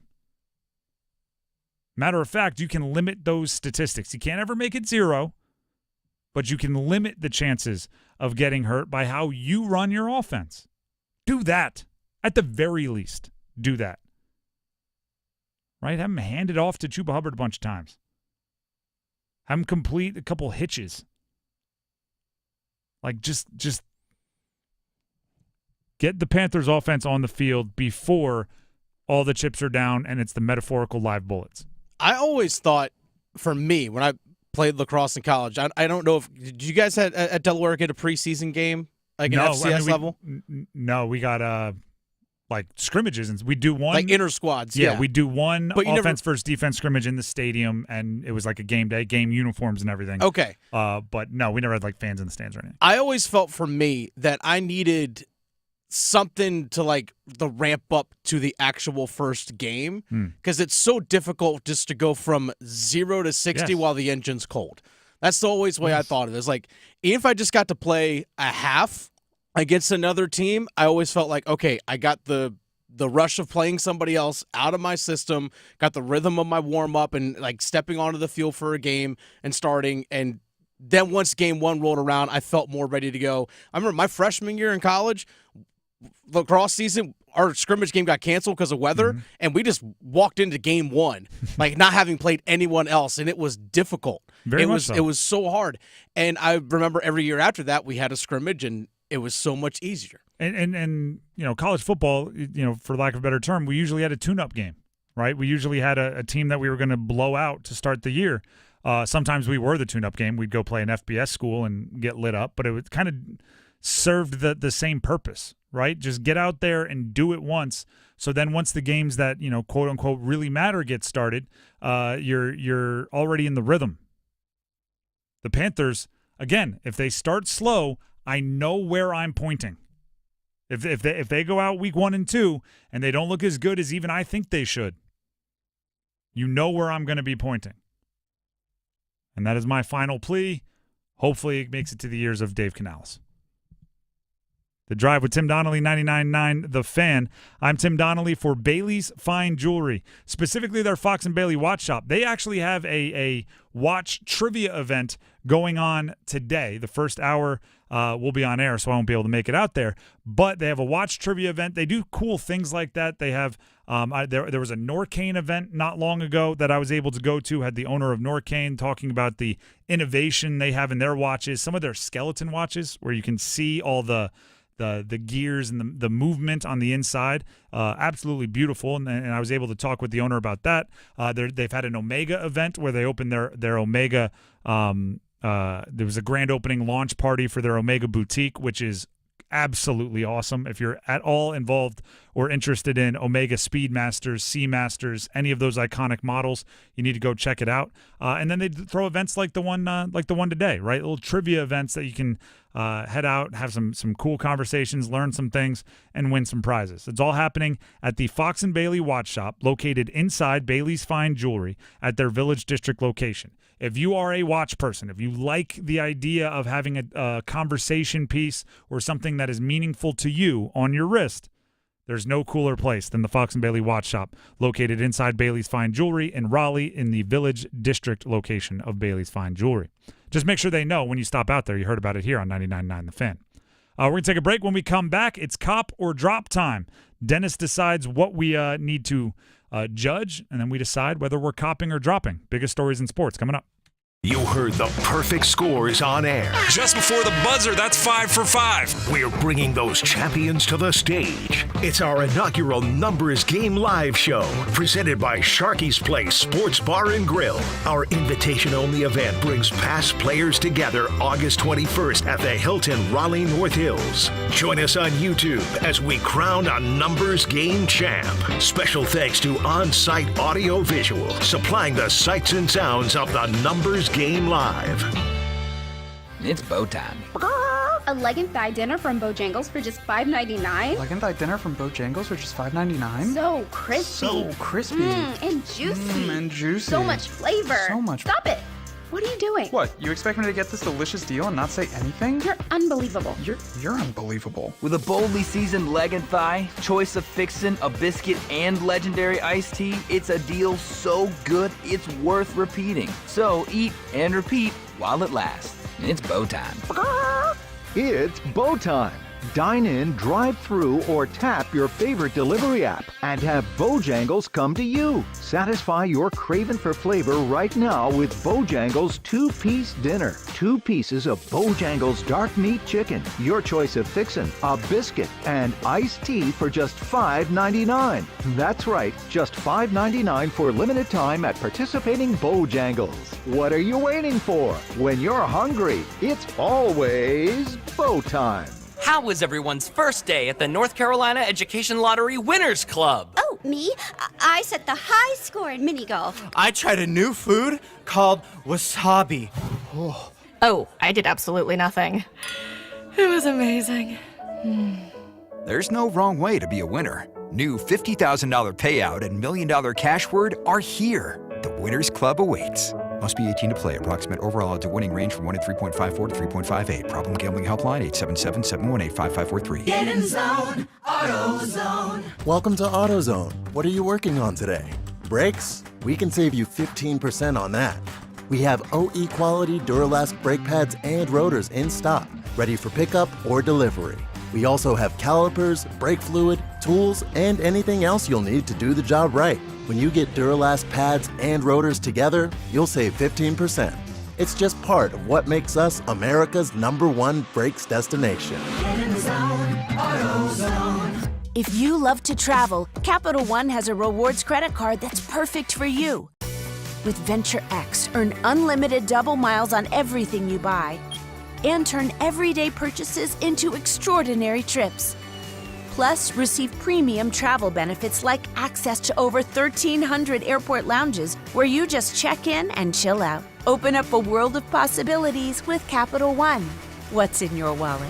Terms apply. Lounge access is subject to change. See CapitalOne.com for details. It's August, and that means back to school is happening. Football season's getting here. You don't want to be cleaning when all that's going on. You want to be doing the fun stuff. Let Zero Res take the cleaning off your hands. It's a perfect time of year to get your air ducts cleaned this month with 25% off your air duct cleaning. And on top of that, you can get 3 rooms of carpet cleaned starting at $115. It's all happening at ZeroResRaleigh.com, or you can call 919-995-0000.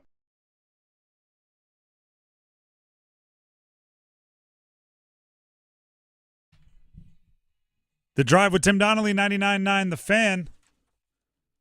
I bet some of you thought I forgot. Well, I kind of did, but I'm going to make up for it right now by giving you the next keyword in our fan football flyaway. Our 4 o'clock word in our fan football flyaway, sponsored by the fabulous Mandalay Bay Hotel, Atlantic Spas and Billiards, Buffalo Brothers, and Newcomb & Company. This hour's word is defense. D-E-F-E-N-S-E.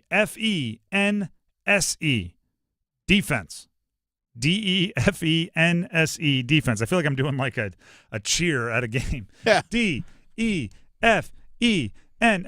Defense. Not spelling it the Canadian way. With a C in there. I would say let's not confuse anybody. The key word is defense with an S. To text that in to 919-860-5326 to enter for your chance to win a trip for two to Las Vegas to see Carolina play football against the Silver and Black, to enjoy the city, to take in the neon lights of the Strip, to do all of that. You need to text in for this hour to get the 4 o'clock entry into the fan football flyaway. You need to text in defense, D-E-F-E-N-S-E, to 919-860-5326. This hour's word is defense. Listen for another keyword coming up in the 5 o'clock hour. That will be your final chance to get an entry for today. But we'll do it again tomorrow at noon. By the way, here's the thing about that contest as well, is that this is not some like national giveaway. True. This is local. Like this is just the fan. Yep. The 99.9 The Fan. Yes, just 99.9 The Fan giving this thing away. So it's for you, our listener. It is true. For your chance to win this. Sometimes radio stations do like a bracket something. If you submit your bracket, you might win a trip to Hawaii, and then you realize like that's a national thing and one person out of the whole country. This is like someone that listens to 99.9 The Fan. And here's the key word on 99.9 The Fan. It's the only way you can get the key word and text it in. Will go on a trip for two to Vegas to see Carolina play against the Silver and Black. It's a good point. Which increases your chances, right? Just text in defense to 919-860-5326 by 5 o'clock, and then listen in again in the 5 o'clock hour for our next keyword. And listen in right now as we play Cop or Drop. You want true enlightenment? Well, I'm dropping. Cop or Drop. Dennis throws the biggest stories in sports at me, ideas, predictions, everything he can find, and I tell you whether I'm copping or dropping. Dennis, what do we have? All right, let's go Carolina Panthers. Cop or drop, wide receiver Ihmir Smith-Marsette gets cut next week. Cop or drop? Gosh, I hate this. Why? Because my answer isn't the one that I'm sure Ihmir wants to hear. Well, yeah. And I don't like being mean. I don't. Here's the problem. It's really hard to make a final. Normally, like, let's pick the final 53-man roster is really fun to do for an NFL team, right? I'm excited about this guy. I think he squeaks on, or this guy's been showing me something in special teams. I think they keep him. With the Panthers, it's really difficult because I believe next Tuesday is cut down day. Yeah, a week from today, 4 p.m. So literally 1 week from now. So next Tuesday is cut down day, but the Panthers have the first waiver wire, which we've been talking about. They have first priority on the waiver wire. So when every other team in the NFL has to cut down their roster to 53 people, everybody that gets cut goes on waivers. And the Panthers will get to choose out of everyone. They get first choice. They can choose 10 guys. They're the first choice on all of them. They could bring in, like I said, 10 new guys if they wanted to. 6-5. So for the Panthers, it's almost like picking the 53-man roster out of what they have on the roster now. That's like the Tuesday. And then when they claim a bunch of guys from around the league on Wednesday, they'll have to cut some of those 53 that thought they made the team on Tuesday.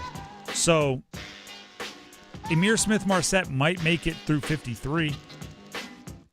But I think there's a good chance, once you add 5 or 6 guys from around the league with the first waiver priority, I don't think he makes it through that because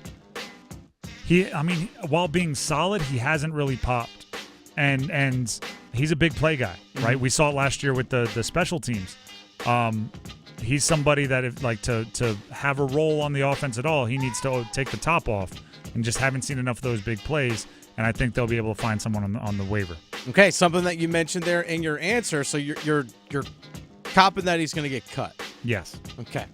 Next question, Copper Drop. Copper Drop at the Carolina Panthers will add at least 5 players from the waiver wire to their roster. Copper Drop. Yeah, I'm copping that. At least 5. I think that's a fair over-under, and I think it'll be over 6, 7, something along those lines. What positions do you think they'll target? Edge rusher. Okay. Probably somewhere in the secondary. And maybe if they're going to keep 6 wide receivers, maybe a 6th wide receiver that has some special teams experience. They have those guys, though. True, but I think they can find better. And probably an offensive lineman or 2. That's right? my guess. I think it's offensive lineman, maybe an edge rusher, and then I think maybe a corner. Because we talked yesterday, they're super deep at safety. They are. More deep than you think. Yes. I also think there's guys that, like the Panthers, I can't emphasize this enough. They were the worst team in the NFL last year. And you're not going to cut any of your, big new players or acquisitions that have a history with your GM or your coach, but you can't be too precious about the bottom of your roster when you were the worst team in the league last year, right?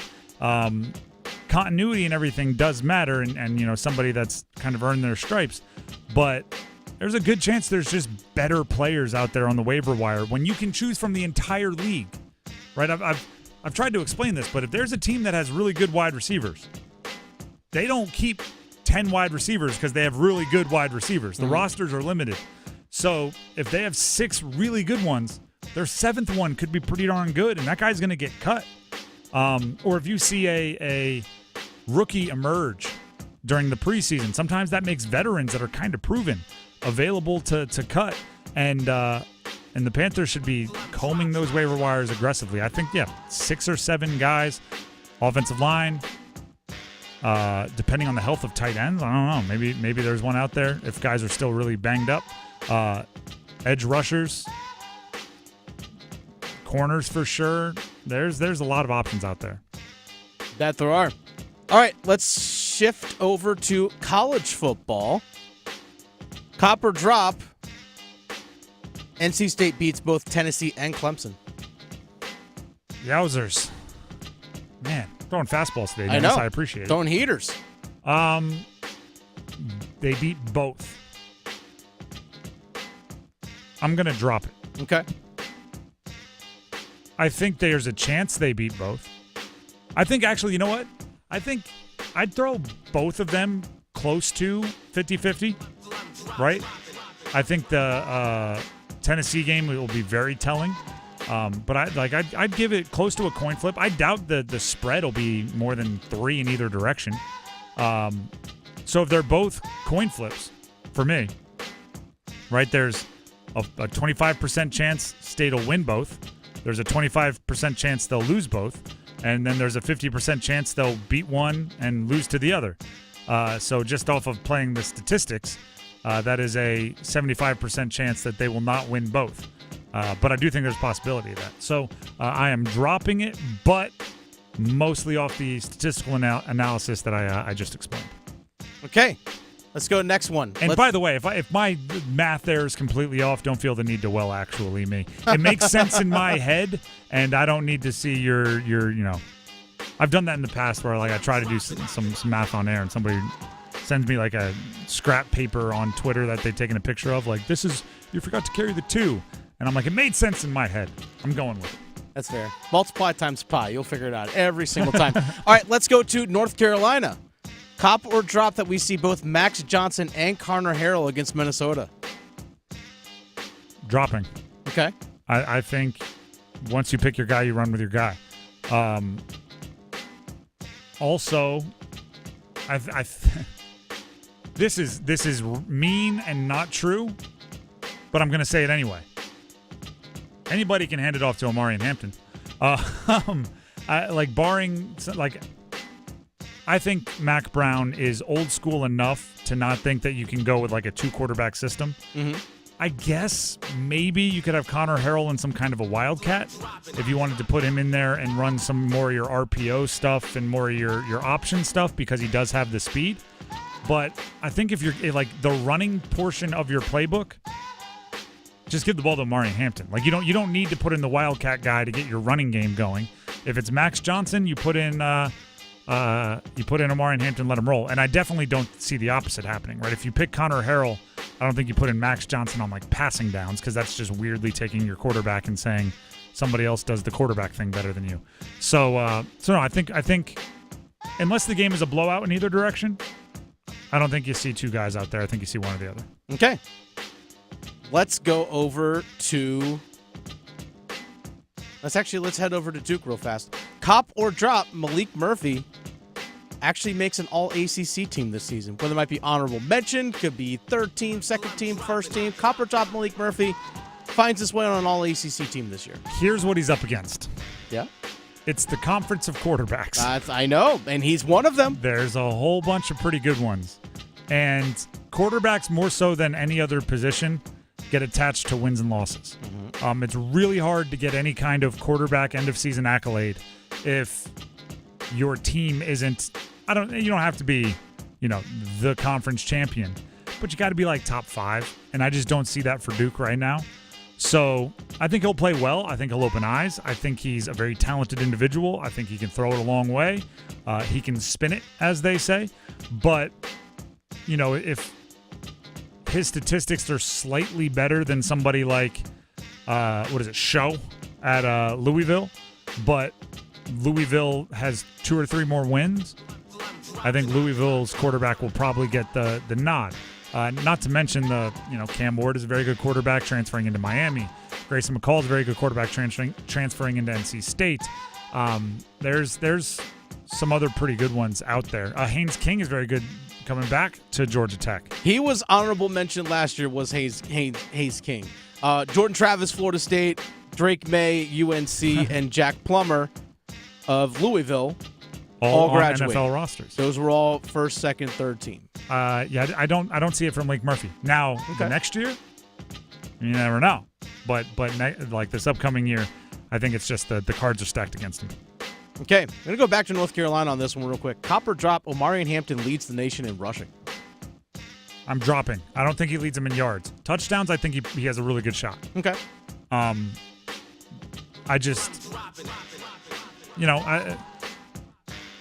Leading the league in yards, or leading the country in yards, is tough. There's always some group of 5 running back who's probably like an elite Power 5 level running back that runs for like 1,900 yards. Some speed guy at like Troy just rips off 8 yards a carry. But I do think Omarian Hampton could very, very possibly lead the league lead the country in touchdowns. Hampton was 5th last year in the nation in rushing yards. 1,500 yards? 1,504. Ollie Gordon, Oklahoma State, had 1,732, and he's back. He is back. I'm just – yards is a much more difficult thing to predict for me. But if you take away a lot of those Drake Maye red zone rushing touchdowns and just give like half of those over to Omarian Hampton, he could run away with the touchdown title. I can see it. How about this one? We're going to make a switch over to the Carolina Hurricanes. Ooh. Cop or drop, we get a Seth Jarvis deal done by Labor Day. How many days till Labor Day? We're looking at like 10? Basically 2 weeks. 2 weeks from yesterday. Yeah, I'm going to cop this. Okay. I'm going to get a deal done by Labor Day. Get a deal done by Labor Day. Seth Jarvis, let's go. Granted, if you would have told me get a deal done in the next 2 weeks, 2 weeks ago, probably would have copped that too. Yeah, well, there's that. So my history's not great on predicting what the Canes are going to do. I think the hard part, and I've had this conversation. By the way, we can cut cop or drop there. I want to talk Seth Jarvis. I think the hard part is the way I would operate a team as a GM or as a head of hockey operations or an owner is very different than the way the Canes choose to. That's not to say there's a right and a wrong. I think it's actually more of a like just personal preferences. Like our styles would be different. The Canes take their time. And I'm somebody who more is like when you know, right? I play it a little bit more by my gut, maybe even take a little bit more of a risk. But I'm comfortable with that as long as I know in the moment I was making the decision that I think is best. Seth Jarvis, by the way, as of I think it was today, restricted free agents that haven't agreed to a deal are off NHL rosters. So if you were to go to like the official NHL roster website, Seth Jarvis is not a Carolina Hurricane right now because he doesn't have a deal to play next year. And that is jarring to see, right? And there were some people online reacting to that and like, what? Where'd he go? What does this mean? It literally just means he's a restricted free agent and he doesn't have a deal yet. And today is the day that they put that decision out there in roster form. Here's the thing.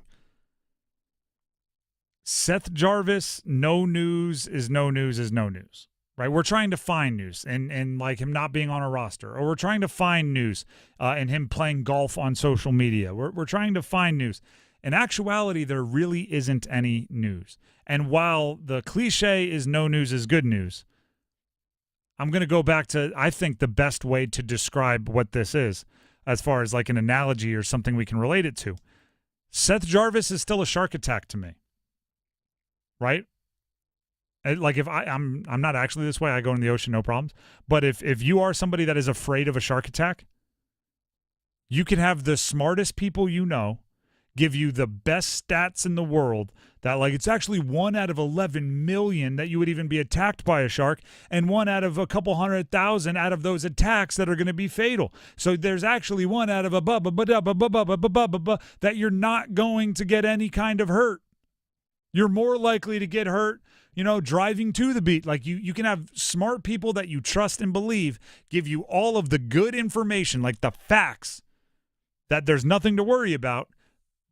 But if you're somebody that's afraid of shark attacks, you're just somebody that's afraid of shark attacks, right? You go in the water and you can't see what's in the water 5 feet next to you, and you don't like that feeling. And something just touched your foot, and it was definitely a shark. Definitely wasn't that kid with a boogie board going by right next to you. That thing was a hammerhead. And, like, you can't get that out of your brain.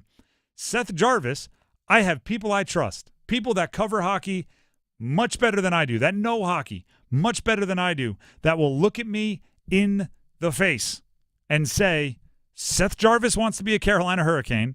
The Carolina Hurricanes want Seth Jarvis to be a Carolina Hurricane. They are not in a rush because there's no reason to be in a rush, and this will get done.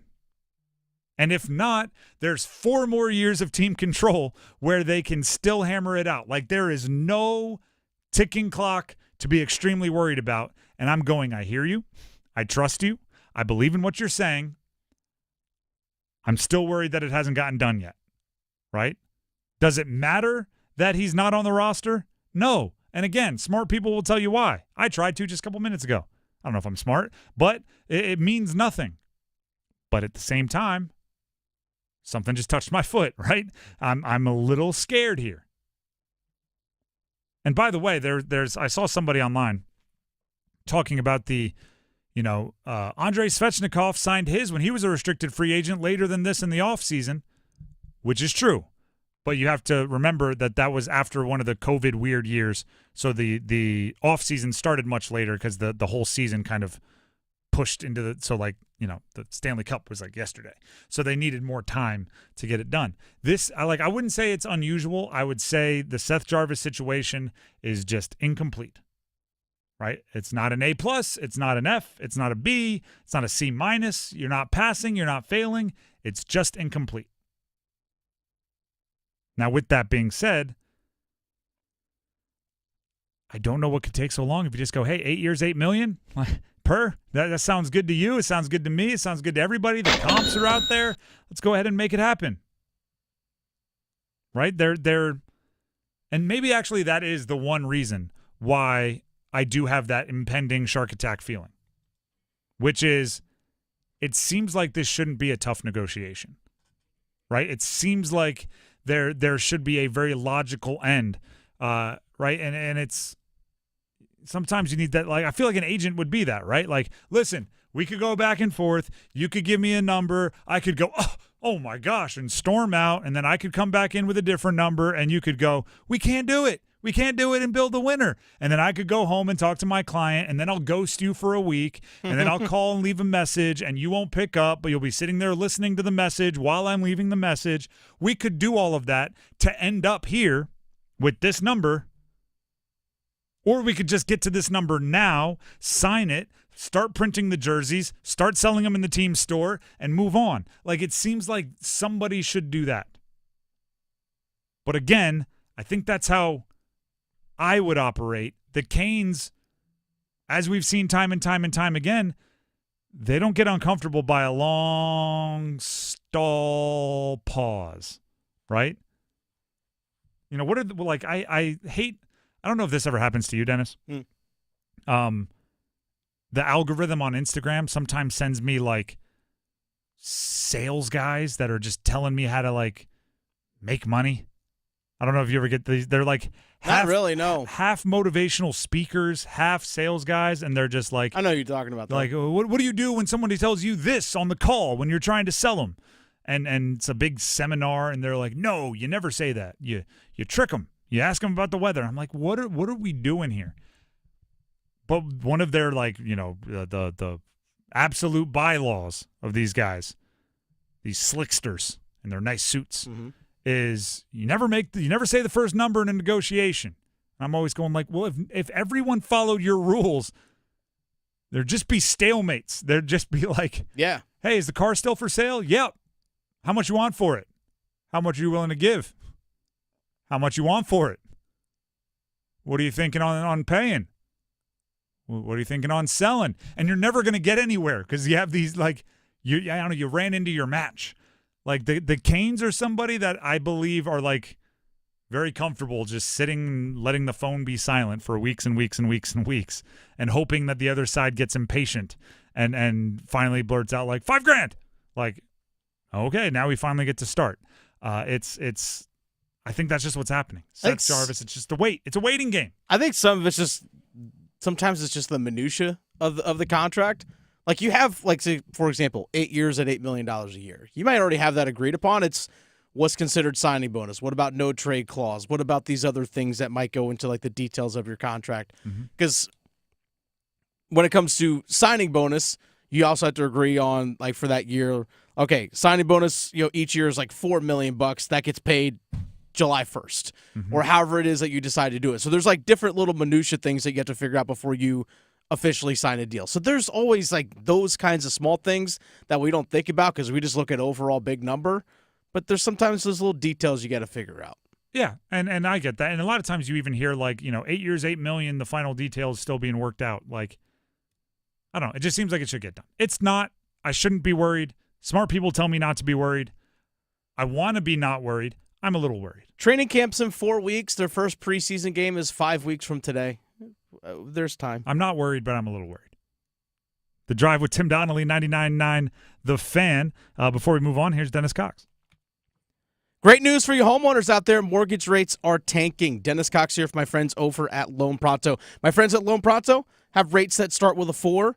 This is the best rate in years, folks. Listen, if your current rate is over 6%, you can dump it and lower your house payment big time. Loan Pronto has locked in folks recently at 4.99% APR. Whether you got your loan, whether it was last week, last month, maybe even last year, it's time to call Loan Pronto. Even if you're in process with another lender, stop now and call Loan Pronto. Ask about their zero-cost rate reduction home loan. You can lock in a lower rate with no closing costs in a matter of days with almost no paperwork and usually no appraisal. And if you act now, you can even skip your next 2 house payments. So call now. Loan Pronto can give you a rate quote in minutes with no hard credit pull and no upfront fees like those other guys. Call 919-381-1760 or visit loanpronto.com. 919-381-1760. Equal housing lender. NMLS 1661781. On approved credit. NMLSconsumeraccess.org. The Drive with Tim Donnelly, 99.9 The Fan, will be back with a feedback frenzy. We look at some of the responses we've heard from you on recent conversations we've had on the show. Stick around.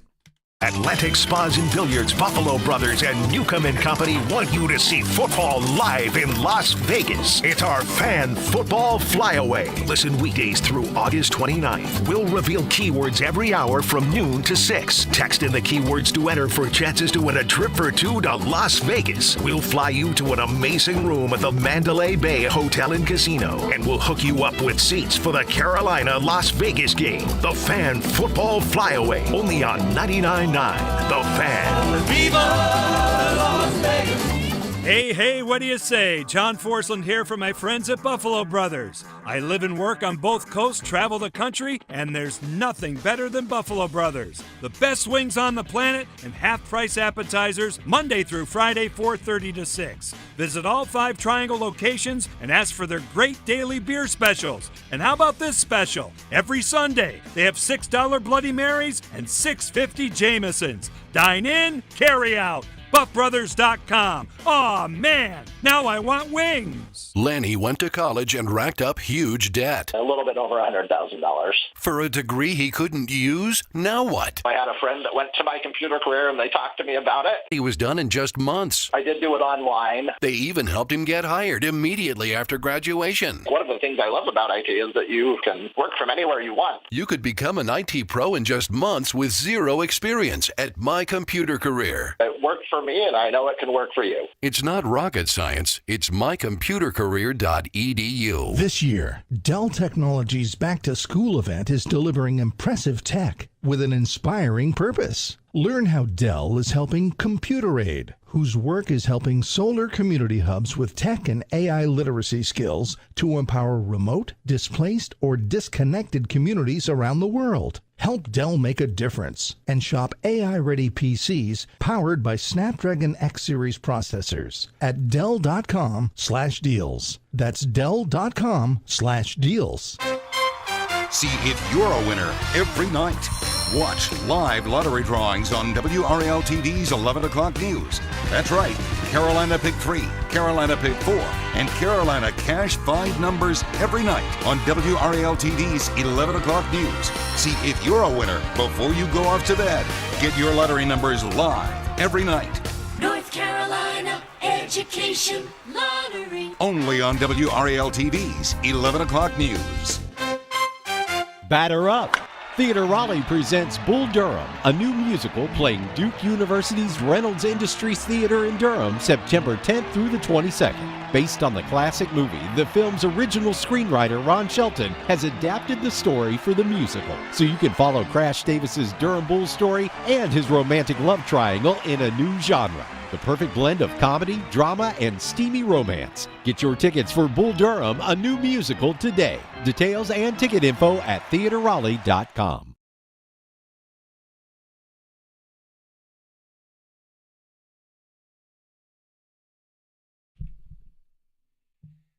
This is The Drive with Tim Donnelly, 99.9 The Fan. We have 15 more minutes in this hour. So if you want to get this hour's entry into the Fan Football Flyaway, potentially win a trip for two to Vegas, you need to text in the keyword defense, DEFENSE, to 919-860-5326 by 5 o'clock. 15 more minutes. And then defense will expire as the keyword, and we'll give you a new one in the 5 to 6 o'clock hour. With that being said, it's time for a feedback frenzy. Dennis peruses the internets, all the YouTube comments, all the conversation responses we've gotten, and he brings some of the best, some of the more interesting, exciting, or insightful ones to our attention, and then we respond. Dennis, what do we got? There are a lot of them out there, so make sure you subscribe to the Fans YouTube page because, like Tim said, we read these comments, including the one we had yesterday, the conversation about the ceiling or floor win total for NC State football. Yep. This one comes from Mr. Big Bad Wolf 81. Oh, I see where their allegiances lie. Very possible to run the table, but postseason will be the real test. Concepcion and Jolie, as in Justin Jolie, the transfer in from UConn, will be hard to match up against. Running the table would be above my expectations. That's hard. I don't care how good you are. Running the table is hard. It's difficult to do. But if you do it, then yeah, the postseason, obviously, then you're a college football playoff team, and anything can happen once you get to the dance. What I would say is, I think that Justin Jolie, by the way, I'm very excited for what he can do for their offense. Tight end from UConn, transfer, very good player. Don't sleep on if there's going to be a really difficult matchup, it being Casey Concepcion and Noah Rogers. Noah Rogers is, going back to his recruiting pedigree, a very talented wide receiver. Spent a year at Ohio State, didn't get on the field, but Ohio State has been cranking out first-rounders for a while now. When you're backing up Marvin Harrison Jr., they probably aren't going, all right, yeah, let's get you in there for 15 snaps. He's very good. And as is Casey Concepcion, that passing offense is going to have a lot of different options to get the ball to. All right, next one comes from Dennis H. 325, not me. All right. Talking about the UNC starting quarterback conversation. Is it Max Johnson? Is it Connor Harrell? Mm-hmm. Well, Dennis H. says this on YouTube. A quarterback with Max Johnson's so-called SEC experience should have made some separation already. I love that so-called SEC experience. I'm pretty sure he started like 30 games in the ACC. All that, air quotes, SEC experience. Yes. He is SEC experience. He has SEC experience. He started at Texas A&M, was at LSU before that, right? Started, started a bunch of games. Mm-hmm. LSU, he was the starter in 2021 for 12 games, 373 attempts. It's a lot of passes. There's an argument for that. There is very obviously a conversation about every coach wants the quarterback competition, if they have one, to be out of their hands, right? They want it to be a knockout victory. But the fact is, a lot of the times it comes down to the cards, right? You got to make a decision. And also with those two guys, it's style as well as quality. It's not just who's the better quarterback, right? It's what kind of quarterback do you want, because they don't play the same. So there's more nuance going on than just who's better. But I understand what you're saying, right? Like, hey, if you're the incoming transfer quarterback brought in with a lot of fanfare from Texas A&M, and you don't look much better than the guy with one career start, I can see a fan being like, all right, maybe the guy with one career start should get the jump, which would be Connor Harrell. I totally understand both sides of it. All right, this one talking about from the conversation we had about the Carolina Panthers starters. Should they play? This one comes from Ben. Ben says, if we have more depth on offense, I'd say play starters, but we can't afford to have one of our first stringers go down before the season starts. I hear you. Are you not practicing? That's a good point. If you can't afford to have somebody get hurt, don't practice. You're still hitting. Your offensive line, defensive line are still hitting in practice. You're still hitting at joint practices. Like, one of them gets you game experience. One of you gets you experience in the practice field. Sit them out a practice and then have them play in the preseason. You've prevented the same amount of injuries. Like, I hear you that, preseason is the only time we do this, where if somebody gets hurt doing something, we say, that's why you shouldn't do that at all. Somebody will get hurt running ladders in the offseason. We don't go, that's it, no more ladders, no more footwork drills. Somebody gets hurt in practice during the preseason. We don't say stop practicing. Somebody gets hurt in the preseason in a game, it stinks. Don't get me wrong. Like, I'm not sitting here saying, like, oh, good. I'm just sitting here saying it's contact sport. Occasionally people get hurt. And that goes for kind of everything you do getting ready for an NFL season. Here's something, talk about the split amongst the fan base. Actually, on our YouTube live chat earlier, I posted the question, do you want to see Bryce Young and the starters play Saturday when we're having that conversation?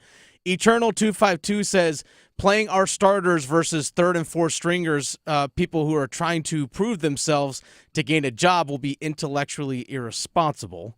I've heard that argument. Yeah. Whereas Forest City Kitty says, yes, they should play a quarter.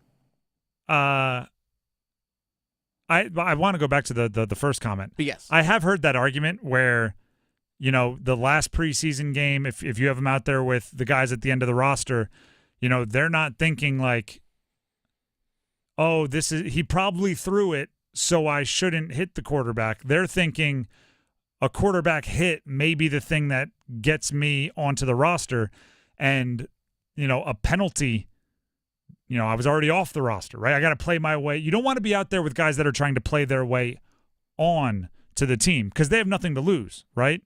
A late hit, they were already off the roster, so they took a chance on maybe making a big play. I do think the Bills aren't playing their starters, which they've said. Dave Canales also said that won't impact his decision at all. I don't think the first quarter is going to be guys that are too worried about they'll have something to lose. I wouldn't have them out there in the second half, but I'd give them 2 or 3 series. Mm-hmm. This one actually comes from on the same conversation on our YouTube comments, not on our live chat, but from the actual videos themselves. This one comes from Dark Trucker JC. Said, and the first time one of the starters goes down, then the narrative changes and we shouldn't have played them. And just what if, coach is right and he does an amazing job this season? Then being like Bryce Young and the starters. What if we play competitive football and we show great improvement? Will these analysts keep the same energy? Let this coach do things his way. Everyone doesn't coach by using the same playbook as everyone else. We played the starters last season. How did that go? Did it matter? Well, last year, that's the exact they're doing the same thing that they're asking us not to do. That's not causal, right? That's the whole cause correlation. Mm-hmm. We learned this in statistics class.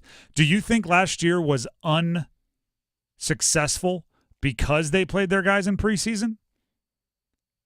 No, absolutely not. It was unsuccessful because your offense was boring, because you didn't have a good enough roster, because you traded away way too much for the first overall pick, because you flip-flopped your play caller 4 times in season, because you had people going around the power structure to the owner and trying to Game of Thrones their way to a more powerful position. And that's why you were unsuccessful last year. It had nothing to do with the preseason. So I would even say, there's a good chance if you do start well, which let's pretend like that happens. What if they start 3-0? Is that because they didn't play their starters? You have to look at why does it end up happening? Mm-hmm. For example, if you start 3-0 and Deontay Johnson has 4 touchdown catches, and Jadeveon Clowney has 5.5 sacks through your first 3 games, the reason you're 3-0 probably isn't because you didn't play the starters. It's because you made the 2 best signings of the offseason and you brought in way more talent. And it's the thing the reason why I want you to play your starters in the preseason, not a ton, but enough, is to not only knocking off the rust and all of that, but there's just a lot of new. Just get used to it, right? I don't want Bryce Young on the first game going wow, Dave Canales says the play's really, really fast in the headset, right? I don't want Deontay Johnson going, wow, Bryce Young, he's kind of mean out there on the field. Why is he yelling at me? When that just might be how, whatever their individual quirks are. Figure all that out.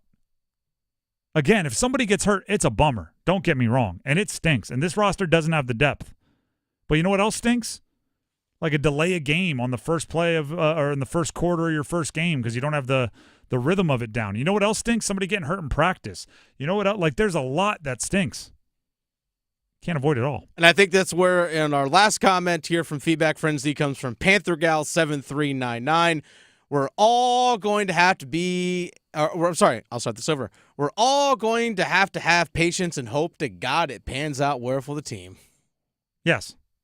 That's really about it. I'm completely aware that it's probably there are going to be dark moments this season. There's this season, even if it's wildly successful and I'm very excited, there's going to be moments where it's yeesh, that just comes with rebuilding, and they are rebuilding. So, what if everything goes awesome and we win the Super Bowl? I will gladly say I was wrong about my expectations for this season if they go, 14-3 and win the Super Bowl. As long as if they win 4 games, you acknowledge, hey, maybe there were some things that made a little bit of sense that you were talking about in the preseason. The Drive with Tim Donnelly, 99.9 The Fan. I'm Tim Donnelly for Miller Lending. That's Gordon Miller and Miller Lending.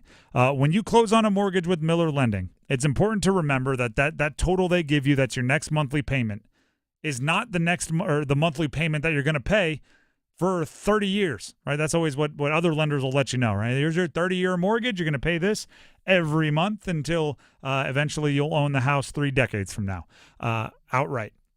That's not always the case. Matter of fact, Miller Lending informed me that the average length of a loan is less than 4 years, and it has been that way for decades, meaning you either refinance, move, or for some other reasons, get a new loan within 4 years. So with that in mind, be prepared, right? If every 4 years you're getting on average, you're getting a new loan, don't pay costs and fees every single time. Use the no closing cost loan from Miller Lending, and then you'll save that money each time you get a loan. It's a way to stay flexible. It's a way to take advantage of the market when it does move, if it moves, particularly if the rates drop, while also protecting yourself and locking in a rate long term. If you have questions, they have answers. Give them a call, 919-447-3377. That's 919-447-3377, or you can visit them online at millerlending.com. That's millerlending.com. We'll have the next keyword in our fan football flyaway and the starting 5 coming up next. You heard the perfect scores on air. Just before the buzzer, that's 5 for 5. We're bringing those champions to the stage. It's our inaugural Numbers Game Live show, presented by Sharky's Place Sports Bar and Grill. Our invitation-only event brings past players together August 21st at the Hilton Raleigh North Hills. Join us on YouTube as we crown a Numbers Game champ. Special thanks to On-Site Audio Visual, supplying the sights and sounds of the Numbers Game Live. Picture this, the perfect summer barbecue. No stress, no responsibilities, just all your friends, burgers sizzling, hot dogs cooking, Pepsi Zero Sugar fizzing, and a backyard of very, very happy people. Oh yeah, we could get used to this. Very, very used to this. Grilling, better with Pepsi. Swing by your local Family Fair where you can get 2 20-ounce Pepsis for just $4. Family Fair, first in thirst. Are you ready to rule the realm? With the new Game of Thrones scratch-off from the North Carolina Education Lottery, you can. This epic game gives you the chance to win up to $200,000 instantly, or a trip to beautiful Napa Valley to play the Seven Kingdoms experience, where you could take home your share of up to $7 million in cash prizes. So treat yourself like royalty. Play the Game of Thrones scratch-off today, and let your reign begin. Must be 18 to play. Approximate overall odds are 1 in 4.31. Problem gambling helpline 877-718-5543. What's that sound? That's the sound of Downy Unstoppable scent beads going into your washing machine and giving your clothes freshness that lasts all day long. There it is again. It's like music to your ears, or more like music to your nose. That freshness is irresistible. Let's get a Downy Unstoppables bottle shake. And now a sniff solo. Nice. With Downy Unstoppables, you just toss, wash, wow, for all-day freshness. It's bow time. A leg and thigh dinner from Bojangles for just $5.99? Leg and thigh dinner from Bojangles for just $5.99? So crispy. So crispy. And juicy. And juicy. So much flavor. So much. Stop it. What are you doing? What, you expect me to get this delicious deal and not say anything? You're unbelievable. You're unbelievable. With a boldly seasoned leg and thigh, choice of fixin', a biscuit, and legendary iced tea, it's a deal so good it's worth repeating. So eat and repeat while it lasts. It's bow time. It's bow time. Dine in, drive through, or tap your favorite delivery app and have Bojangles come to you. Satisfy your craving for flavor right now with Bojangles 2-piece dinner. 2 pieces of Bojangles dark meat chicken, your choice of fixin', a biscuit, and iced tea for just $5.99. That's right, just $5.99 for limited time at participating Bojangles. What are you waiting for? When you're hungry, it's always bow time. This hour of the Triangle Sports Leader is powered by Ritchie Law Firm, North Carolina's injury lawyers. Visit GotBrian.com. That's GotBrian.com. WCMC HD1 Holly Springs. Take us with you on radio, web, app, Alexa, and YouTube. 99.9 The Fan, the Triangle Sports Leader. Good afternoon, everyone. I'm WRAL meteorologist Mike Maye. Felt so nice out there this afternoon. A little drop in humidity, not hot at all. Tonight becoming mostly clear with a low around 60. Partly cloudy skies for your Wednesday. It's even less humid than today, the high 79. Weather update brought to you by Newcomb & Company, where your comfort is their business. Visit newcombandcompany.com. 5 o'clock check of your money. Dow Jones down 61 points today to 40,834. Market update brought to you by Copa Airlines. Fly Copa Airlines from RDU to Latin America and get 2 vacations in one. Enjoy a stopover in Panama for up to 7 days with no extra airfare. Book your Panama stopover today at copa.com.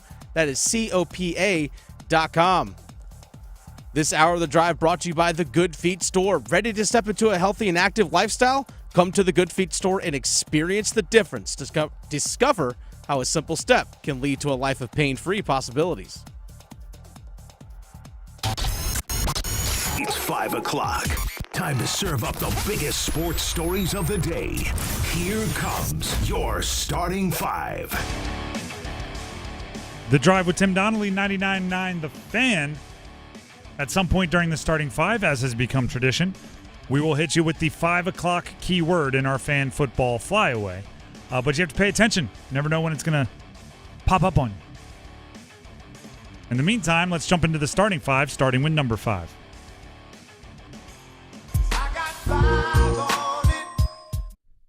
There have been a few really big changes to college football specifically, but college sports that have dominated the this sport will never be the same talk. But they've also blocked us from paying attention to some other changes that have been happening that could also change the way the sport is played or covered or handled or created. One of them is college football and college basketball teams, the big money teams, have front offices now. Now, some think it's in preparation for an eventual salary cap that's coming to college sports, but they have front offices. Alabama has a general manager by the name of Courtney Morgan, and they just announced that he will earn $825 million annually. I'm sorry, $825 million. What?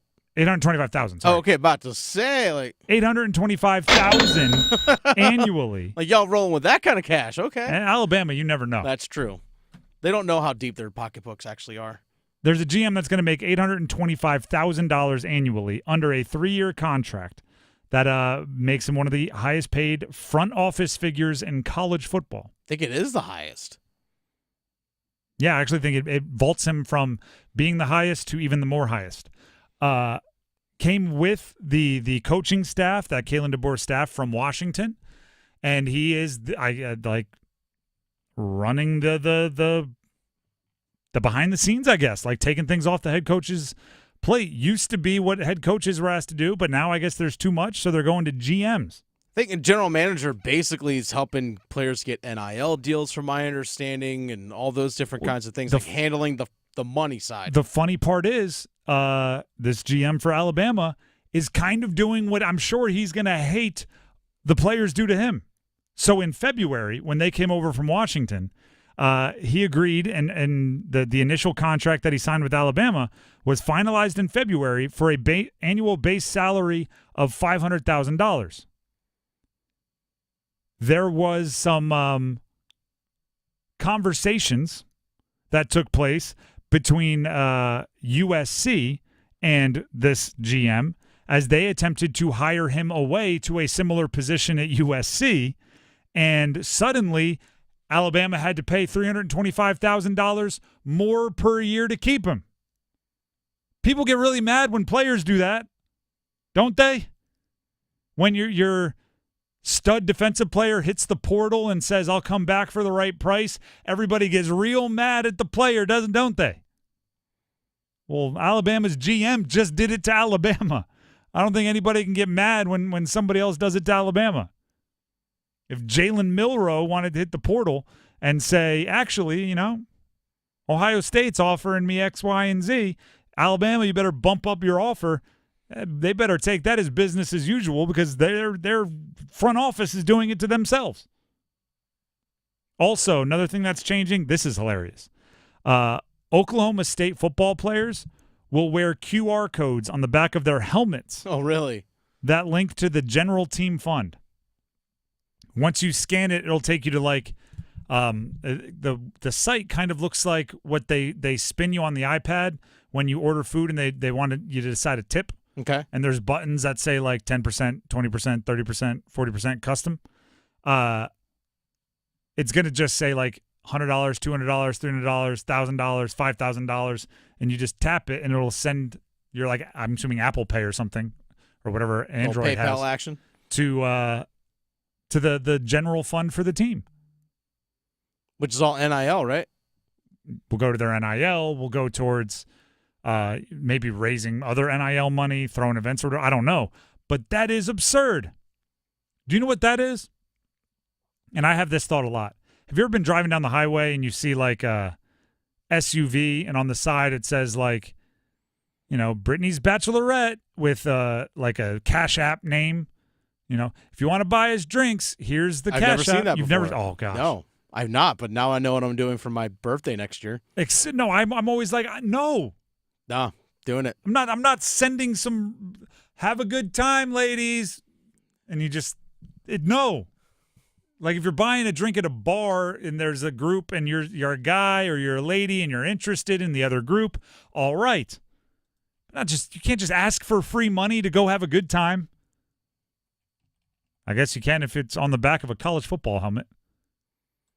Do you remember it was, I think it was about 5 years ago, it was 2019, I think. There was a guy at College Game Day had a sign that said, it was basically need beer money. Yes. And ended up getting $1 million because he put his Venmo handle. I don't know if it was $1 billion or $1 million. No, it was $1 million. No, he got $1 million bucks. And I think he that. Donated a whole bunch of it to charity and such. That's good. But yeah, it said mom, send more money, need beer money or something like that, and got loaded up. I don't know. I don't mind the collectives out there hustling, but I like it when same thing. This is the same energy I'm giving. We see a little league team just at an intersection asking for money. Mm-hmm. Hey, we want to go to nationals in Florida, give money. I like it so much when they're hey, we're doing a car wash, or hey, we're selling something, or just show me don't just run up with your hand out. Right? It doesn't have to be a ton, but you don't have to, start a career. Same thing. It's Oklahoma State, if you want money for your general fund, I don't know, send an autograph or something. Don't just put it on your helmet and say, please send money. Bake sales, let's go. Bake sale. Why not? Like a pastry. That's number 5. Let's jump to number 4. We are the 4 horsemen. Woo! I'm going to just let you know the best part of this story is the second part of this story. Oh, okay. Grayson Allen was back at Duke over the weekend. Okay. Got a workout in, right? It's actually kind of funny because John Shire was the assistant when he was there. Mm-hmm. So John Shire would be the one putting him through perimeter workouts, one-on-ones, assistant coach and player. So he came back and he got a one-on-one workout with John Shire, who put him through all the drills and everything, even though he's now the head coach of one of the biggest programs in the country. But that's not the fun part of the story. The fun part is they posted a picture, Duke basketball, of Grayson McCall working out in the weight room. As expected, Duke has a very nice weight room. And he's hanging from a squat rack doing pull-ups. Grayson Allen working hard. In the background, you see Coach K, Mike Krzyzewski, 77 years old, bench pressing. Coach K, back flat on the bench, weight. It's not like he's just laying down. He's not getting a stretch. He is on the bench with the weight already lifted, and he is mid-rep. Weight on the bar, by the way. I don't know how much, but there is weight on the bar. Right? It was kind of like, just to give you the full, because I tried to figure out how much weight he was lifting. The weight that you can see is the size of like a 45-pound plate, but it's a bumper plate. So it could be lighter than that. And it was too blurry to see the actual numbers on it. But Coach K, all 77 years old, still bench presses. What's your excuse, folks? Barbell bench. That's pretty good. I was not expecting that. I mean, most people, like, heck, in your 30s, you move to like the dumbbell bench and you never go back to barbell. Hey, I'm for those dumbbell bench press. Hey, Coach K, moving weight. I hope he stood up and went, light work. I hope he stood up and just went, warm up. Yeah. Warm All up. right, put on 225. I want to see how many reps I can crank out. Got the combine coming up. Play that Young Jeezy. I need something to get me jacked up. Then we're power cleaning. Finish off with some deadlifts. Yeah. Where's the hex bar? Get it ready. I don't know. That's I assumed Coach K would have over the last 50 years watched a lot of people work out and worked out himself. Maybe not that much, but he was throwing up the bench. It's funny. You can go find the picture, by the way. It's all over the place. Yeah, just type like on X. Just type in Coach K. You'll find it. That's number 4. Let's jump to number 3. 1, 2, 3. Seth Jarvis is not on the team roster online. Dennis, how terrified are you? Wait, what? He's not on the roster? He's not on the roster right now. Why?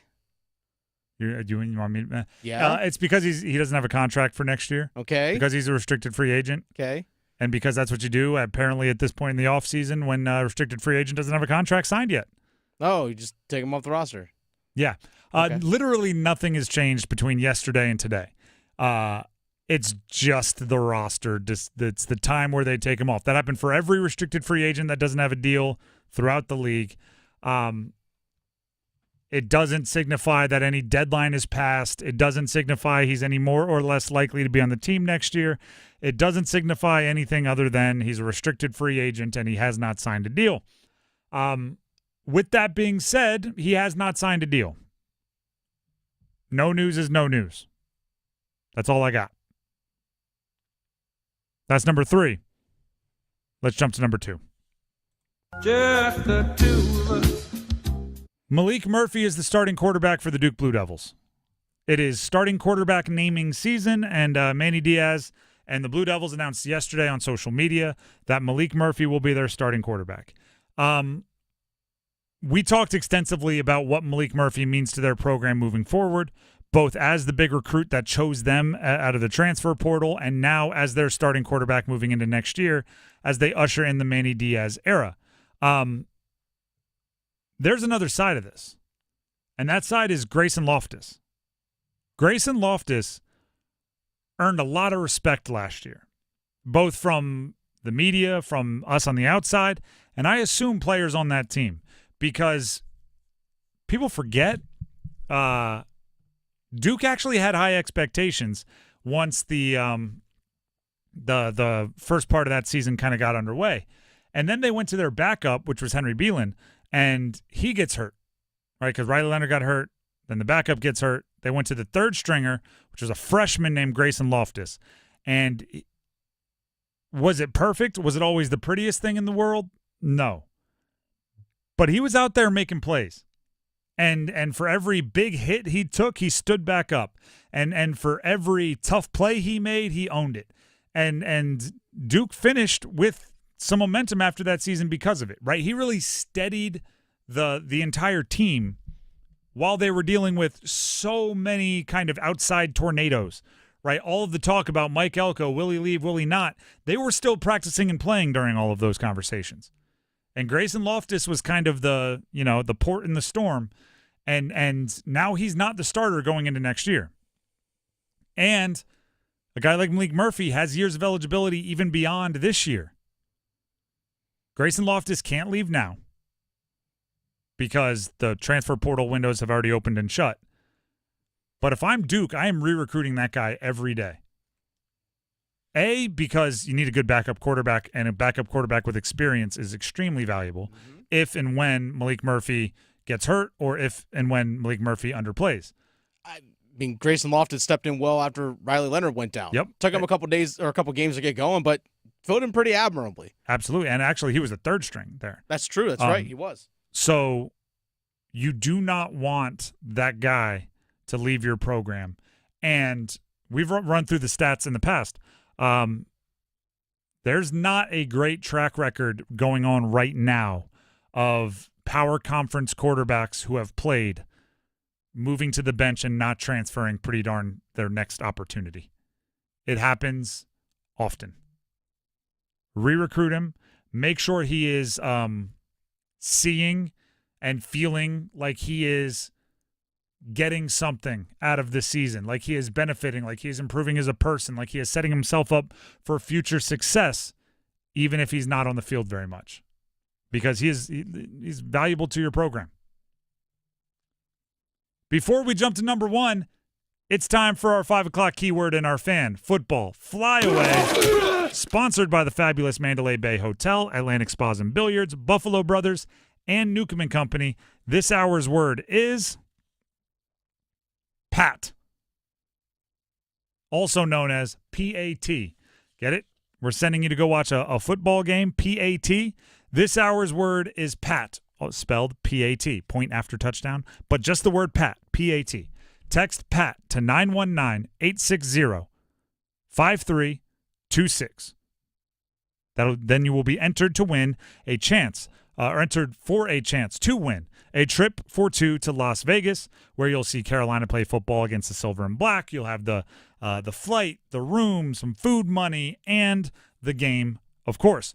Again, this hour's word is Pat. You have to text that in to 919-860-5326 by 6 o'clock. Again, to give you a rundown on how all this works, every hour from noon to 6, weekdays here on 99.9 The Fan, we give out a different keyword each hour. It expires at the end of the hour. So this is your last one for the day. 5 to 6 o'clock hours, the last hour, until noon tomorrow during the Adam Gold Show. So if you want to get a entry in today and you missed out on the first 5, this is your last chance. Again, the keyword is PAT, P-A-T. Text PAT to 919-860-5326, and then listen in again tomorrow in the noon hour during the Adam Gold Show here on 99.9 The Fan for your next key word. All of it sponsored by the fabulous Mandalay Bay Hotel, Atlantic Spas and Billiards, Buffalo Brothers, and Newcomb and Company, and we appreciate all of them for helping us give you, potentially, one of you, an awesome prize of a trip for two to Vegas. Now let's get back to the starting 5, starting with number 1. The 1! Panthers were back on the practice field today. And it did feel like a little bit of a different team. They were back out on the practice field, and I don't know if this always happens this way. It feels like it always happens this way. Guy that got hurt like 3 weeks ago, well, it took him 3 weeks to get better. Guy that got hurt 2 weeks ago, well, it took him 2 weeks to get better. Guy that got hurt a week ago, same thing. It took him a week to get better. Guy who didn't get hurt, but you didn't want him playing in joint practices or the preseason because he's a vet and you wanted to give him the time off. Well, he comes back the first practice after the preseason game, and suddenly it feels like you look around and it's the Dennis, you'll appreciate this. Spoiler alert for my Marvel movie fans. Go on. It feels like the end game on your left. Where they're all of a sudden coming out of all the sparkle circle portals. Yeah. And it's like, oh, look at this. Right? We just had to go through a preseason game or a joint practice.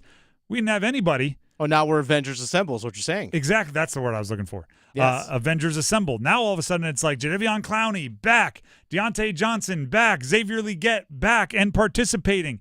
And you have all these reinforcements flying in. Today was that day. Today was that day. Damian Lewis was working his way back into condition. Now he's back out there. Tommy Tremble, hammy, dealing with it for a while. Now he's back out there. Jadeveon Clowney was the one that had those kind of had like a veteran's week almost. There we go. You had the sound quickly. That was unplanned, everybody. That's just Dennis working well behind the scenes. But I mean, did I set the bar high now? right? Did I now make it so because they're healthy, they have to play like the Avengers? I mean, you said Avengers Assemble. It seems like that was kind of the vibe for today. And honestly, training camp, long grind, right?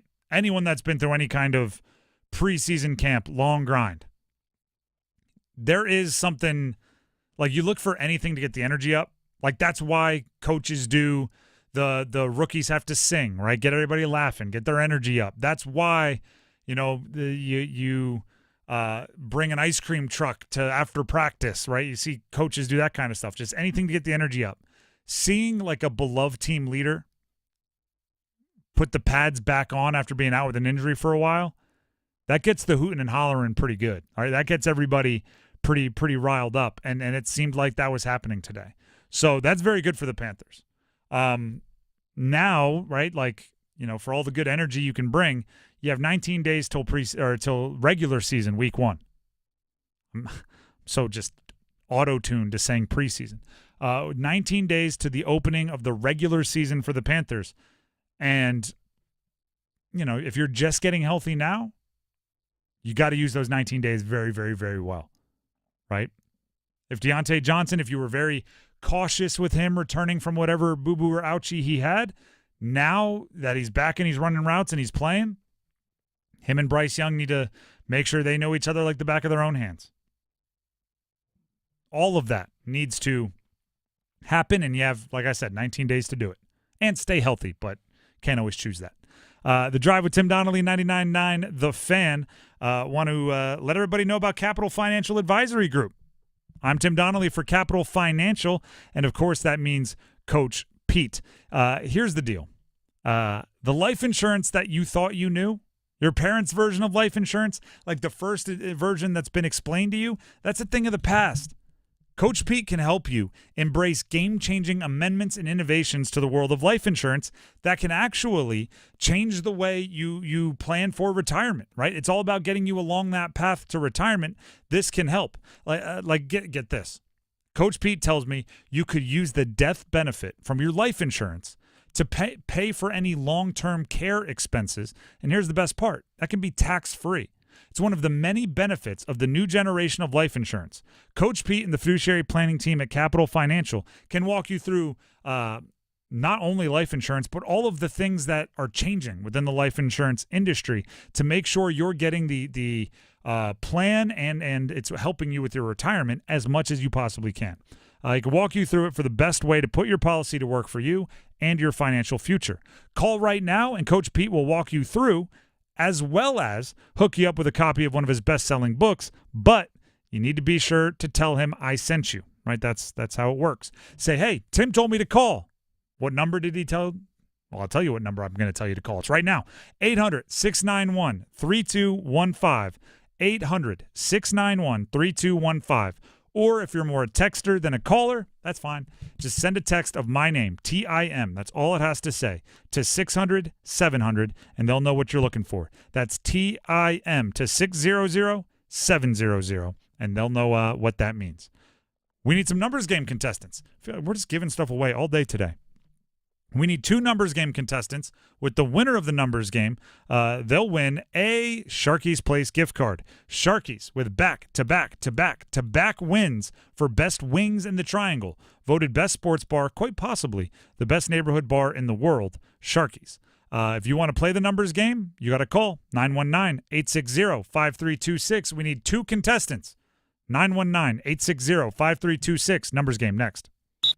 Hey, Carolina Panthers fans, it's Dennis Cox from 99.9 The Fan. For all the inside information on your team, join me and my co-host, WRAL TV's Chris Lee, for our podcast, Panthers Playbook, presented by Carolina Ford Dealers. In every episode, we'll keep you up to date on your Panthers, and we'll do it with access only we can provide. Locker room insight, exclusive interviews, and in-depth looks at every Panthers game. Follow and subscribe to Panthers Playbook wherever you discover your favorite podcasts or watch on YouTube.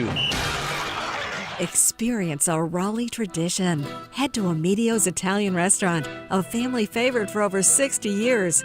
From weekly specials to their famous homemade recipes, Amedio's uses only the freshest ingredients. Need a touchdown for your tailgate? Amedio's offers delicious takeout, perfect for cheering on the Wolfpack. Or they can host your private party. Amedio's even caters.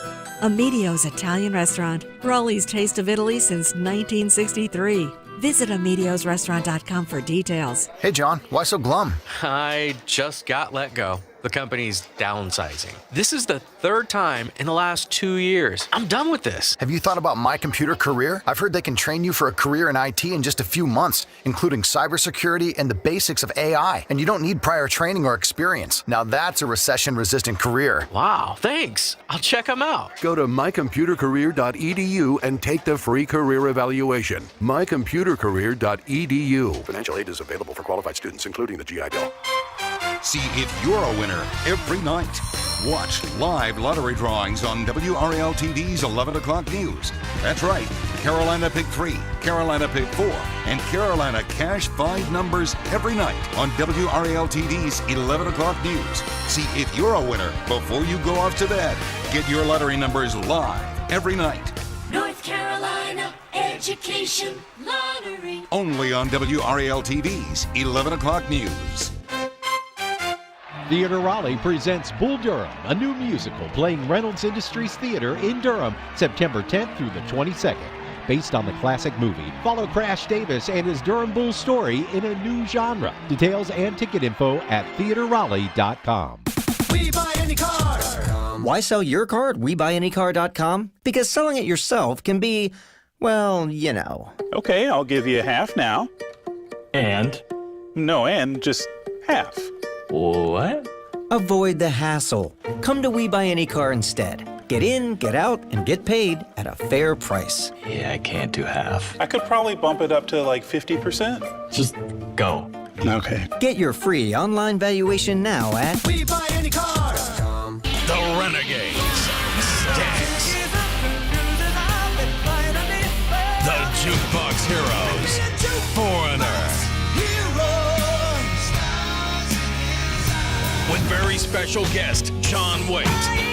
August 21st, Coastal Credit Union Music Park, Raleigh. Tickets on sale now at livenation.com.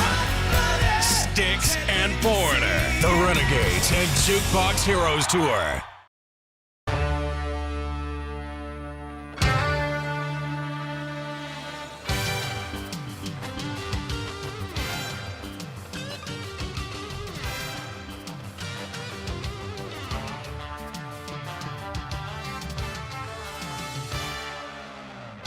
The Drive with Tim Donnelly, 99.9 The Fan.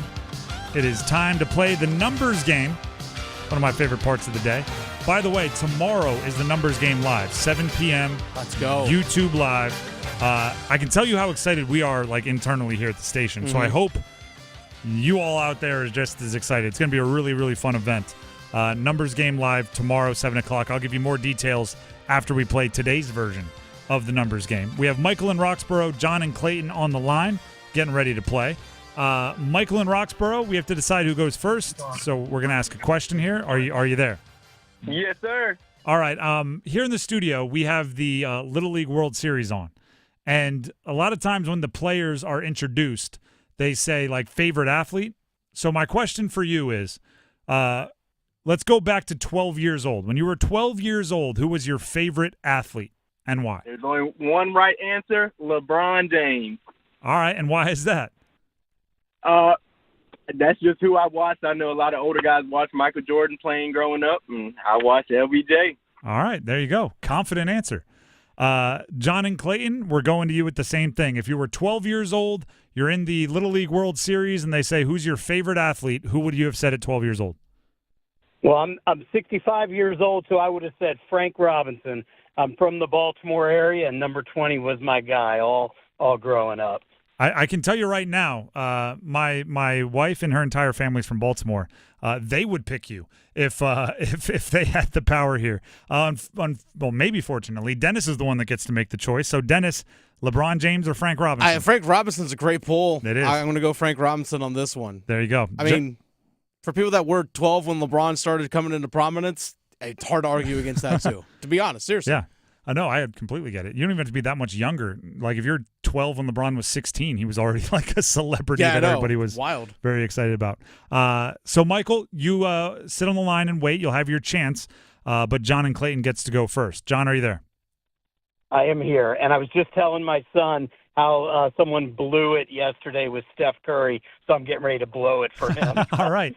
It's a little more difficult when you get the live on air audio going out there, so the lights get brighter. Yeah. The categories you get to choose from are NFL A team, all players with the first name that starts with A, NFL all the Derricks, all players named Derek, different spellings, or NBA current players only, and NHL Canes and Whalers only. Those are your categories. NFL Derek. All right. All players with the first name Derek, although some of them are spelled differently. I'll give you the team and the player. You give me the jersey number as quickly as you can. 30 seconds on the clock. You have one pass if you need it. Any questions before we get started? Nope. All right. Your time will start when you hear the horn. Derek Carr, New Orleans Saints. Oof. 17. Incorrect. Derrick Henry, Tennessee Titans. Ooh, 40. Incorrect. Derek Carr, New Orleans Saints. 8. Incorrect. Derrick Henry, Tennessee Titans. 29. Incorrect. Derek Carr, New Orleans Saints. 10. Incorrect. Derrick Henry. You know what? I think we should get the guy from yesterday that didn't get Steph Curry on the phone, and he should be allowed to tell you that you blew it. Talk trash. Yeah, you should talk trash to me. There Yeah, my kid's going to give it to me, too. Derek Carr with the Saints, number 4. I think he was a Brett Favre fan growing up as far as, like, who your favorite player was when you were 12. And then Derrick Henry with the Tennessee Titans, Deuce, number 22. Unfortunately, you didn't get either, but by way of going first, your Frank Robinson answer, if there's a double zero, if both players get 0, you win by way of tie. So sit on the line, and we'll see if it happens for you. That brings us to Michael in Roxborough. Michael, are you there? Yes, sir. All right. The categories you get to choose from are NFL A team, all players with the first name starts with A, NBA current players only, or NHL Canes and Whalers only. I'm going to go NBA current players only. I had a feeling. So I'm going to give you the team and the player. You give me the jersey number as quickly as you can. 30 seconds on the clock. One pass if you need it. And you'd need to get at least one right for the win. All right. Sounds good. All right. Your time will start when you hear the horn. Anthony Edwards, Minnesota Timberwolves. 4. Incorrect. Draymond Green, Golden State Warriors. 23. Correct. Dante DiVincenzo, New York Knicks.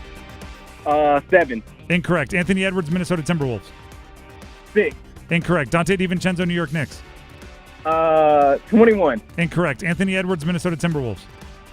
Oh, man. I know this one. It's, is it 12? Incorrect. Dante DiVincenzo, New York Knicks. I don't know. I'm going to say 20. Well, you won. That's the good news, is you won. Nice. Anthony Edwards with the Timberwolves has worn both number 1 and number 5. Oh, my gosh. I should have known that. You were all over it, and then you started escaping to the teens. You said 4 and 6. We needed 5. And then Dante DiVincenzo with the Knicks. This one's kind of tough. He wears a 0, single 0. Oh, man. I would have never guessed that one. But Draymond Green with the Warriors, number 23. That's all you needed. You got it right, and you got the win. So you get a $25 gift card to Sharky's Place. Congratulations. Awesome. Thank you. You are welcome. Stay on the line. Dennis has some info he needs to get from you. I hope that's not a sign of what's to come tomorrow during Numbers Game Live. We can't have 2 people combining for 1 correct answer. Granted, fine for them, right? You just got the win. But tomorrow, we are getting the perfect scores together. The 5 for 5. You just heard how hard it is, right? Those 2 sports fanatics, right? They had great answers, both great answers to who their favorite athlete was growing up. And they got 1 out of 10 combined. Everyone that we're inviting to our Numbers Game Live event tomorrow that we've invited, that's already RSVP'd, they have put together a 5 for 5, a perfect score. Right? We're bringing together all the perfect scores for our inaugural Numbers Game Live show presented by Sharky's Place Sports Bar and Grill. And we're getting them together tomorrow night, Hilton Raleigh North Hills, 7 o'clock. And we're putting them on YouTube, so you can watch live on our 99.9 The Fan YouTube. And we are going to let them battle it out through multiple rounds of numbers game action, where there will eventually only be one winner. That person will be the ultimate numbers game champion. There'll be prizes and surprises. Special thanks to Onsite Audio Visual, supplying the sights and sounds of the numbers game live. As I said, the prizes and surprises. We have a few tricks up our sleeve, and it's all happening tomorrow. Numbers Game Live, 7 p.m., Hilton Raleigh North Hills, on YouTube Live, 99.9 The Fan, for all of you to join. And once again, thank you to Sharkies. Sharkies with back-to-back-to-back-to-back wins for Best Wings in the Triangle, voted Best Sports Bar, quite possibly the best neighborhood bar in the world, Sharkies. I do want to say this about the numbers game, right? Because we're going into the numbers game live tomorrow. We'll have one more on the show at 5:30 before the live show at night. And there's obviously a lot of prep going on behind the scenes for this event we're throwing tomorrow. A lot of people doing a lot of awesome stuff that we are very appreciative of. But I've had the opportunity a few times to have players kind of thrown my way, like, hey, we're going to use this category, I know sports. I am about as sports nerdy as anybody, right? My friends and family will tell you. I bet you most of them, if they were on like Who Wants to Be a Millionaire, and they had like, so-and-so that played basketball in the 1990s for the Cleveland Cavaliers is number A, 12, B, 24, like whatever the numbers are, and they were going for the $1 million and they were phoning a friend, I think most of my friends and family, I'd be pretty high on that list. It's hard, man. It's not easy. You panic when that timer gets started. I'm not always envious of the people that get to play these games. Sometimes once they win the prize, I'm like, that'd be pretty awesome. But the numbers game is no joke. Mm-hmm. You can get caught in a pretzel real quick, where you can see the player like in your mind's eye. You can see it. And just everything, but the number is blurry, or it's like it's 99, but it looks like a 44 in your brain, and you can't get off it. It's amazing what happens when the light turns on. It is. It's crazy. But even like today, like someone just walking down, kind of at the was looking at our list. Right, we have the master list for what we're going to use tomorrow. Only been seen by I think 3 pairs of eyes thus far. I have not seen the list. No, yeah, I have not. Very hush hush. I know. We can't trust you. Would you leak it? I mean, how much is someone paying? Yeah, Sharky's wings. Deal. But like they were looking at the list and they were kind of just casually saying them to me. I got way more wrong than I thought I would get, and I very much had every moment where when they told me the answer, I went, "Oh, of course," which is not what you want to have, right? You want to just have them at the top of your fingers. But anyway, it's all happening tomorrow. Numbers Game Live, 7 o'clock, Hilton Raleigh North Hills, presented by Sharky's Place Sports Bar and Grill. Thank you to Onsite Audio Visual. Please, all of you, join us 7 p.m. live on YouTube. Search our 99.9 The Fan YouTube page. With that being said, we're going to move on. But first, here's our very own Dennis Cox. I got nothing for you. Never Tim, mind. There actually. is nothing here. I got In nothing that case, here. That's a misprint typo. My That's fine. tease will then transition to Trevon Wallace. He does have something for us. Panthers, 3rd-round pick, balling out in training camp. How good could he be? Next. The Adam Gold Show. I know the joint practices were great. I know Bryce Young looked great. They beat the Jets, air quotes there. But we really need to see it all in a game. I understand the preseason is the preseason. It doesn't matter. But we need to see the operation look right during game action. There is no substitute for an actual game. Let's see Bryce, at least against Buffalo the last week of the preseason. The Adam Gold Show, weekday starting at noon on 99.9 The Fan. Is that your new Nissan Rogue? Yeah. Crazy story. I'm at the Nissan end of summer sales event when Laura, the saleswoman, asks, "Want to test drive the Rogue?" I'm like, let's go. We're driving when Laura says, "Want to see something cool? VC turbo engine." I hit the gas and whoosh. I'm like, okay, wasn't expecting that. Laura goes, "Check this out." She shows me the miles per gallon and I'm like, wow, that's pretty impressive fuel economy. These new Nissan Rogues are going fast. I knew I had to have that Nissan Rogue. Crazy, right? Wait till you hear how I got my Nissan Sentra. Get up to $2,500 total savings on remaining select early model 2024 Rogue Platinum trims. 2024 EPA fuel economy estimates from 28 city 34 highway to 30 city 37 highway for 2024 Nissan Rogue. Actual mileage may vary. Total savings consists of $1,250 retail customer cash plus $1,250 bonus cash on select remaining 2024 Rogue inventory as available at your local dealership. Select Rogue bonus cash available on 40% of dealers' most aged inventory. Updated weekly. Available on purchase from new dealer stock. Contact your local dealer for current inventory information. Ends 9/3/24.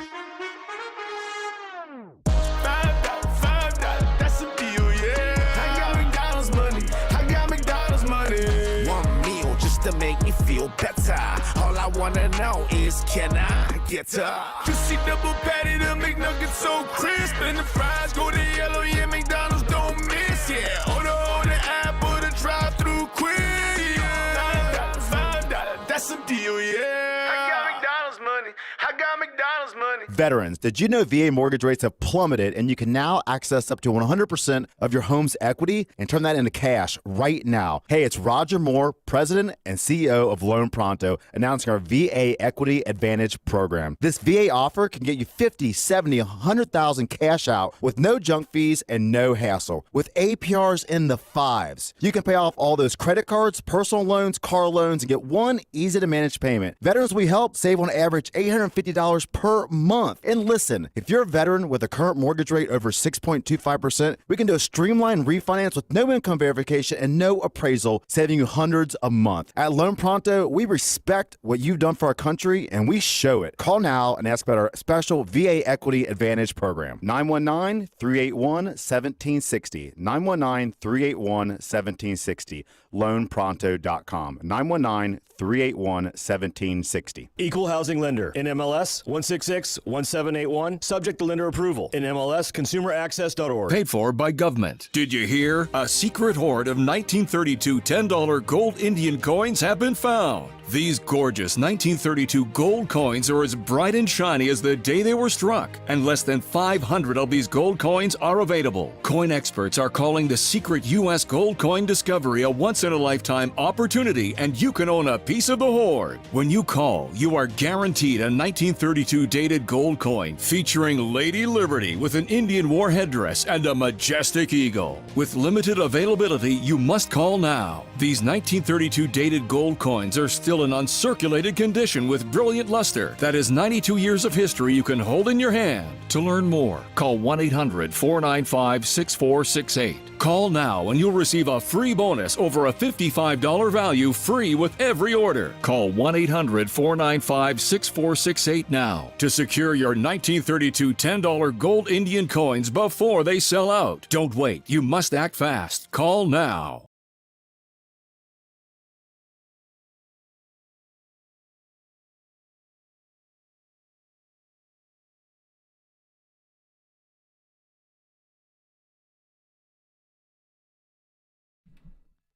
The Drive with Tim Donnelly, 99.9 The Fan.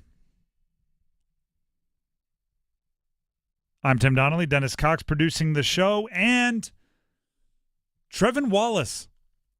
You know what? I have to be completely honest. This is going to be one of the more, I did not expect to be having this conversation at this point in time, segments that we've done in a while. Because Trevon Wallace is a linebacker that was drafted by the Panthers. He was drafted in the third round. He was drafted in the third round before Peyton Wilson of NC State. And I immediately went, ooh, the early going, it's going to be really tough for this guy to become a fan favorite. It's going to be really tough for this guy to turn heads, partially because everybody's going to be comparing him to the best version of what Peyton Wilson might have been in Carolina, right? Because everybody wanted the local kid. Trevon Wallace is popping off the every clip I see of him in training camp is him making another play. Before I give you my thoughts, here's Dave Canales, the head coach of the Carolina Panthers, on his third-round pick linebacker. I think he's just a natural football player, first and foremost. And while he still has a ways to go, learning the scheme and doing all that, when he's comfortable, he's big and he's fast and he's got great hands. And that's such a rare combination at the inside linebacker spot. But we really have three fantastic linebackers in terms of catching the ball with Shaq, with Josie, and with Trevin. And let me give a shout out to Pete Hansen, and working the drills and making sure they're constantly coming out of their breaks, catching footballs, and being the ball awareness is such a huge thing for our defense. They've done a fantastic job of emphasizing it, and then the talent comes into play.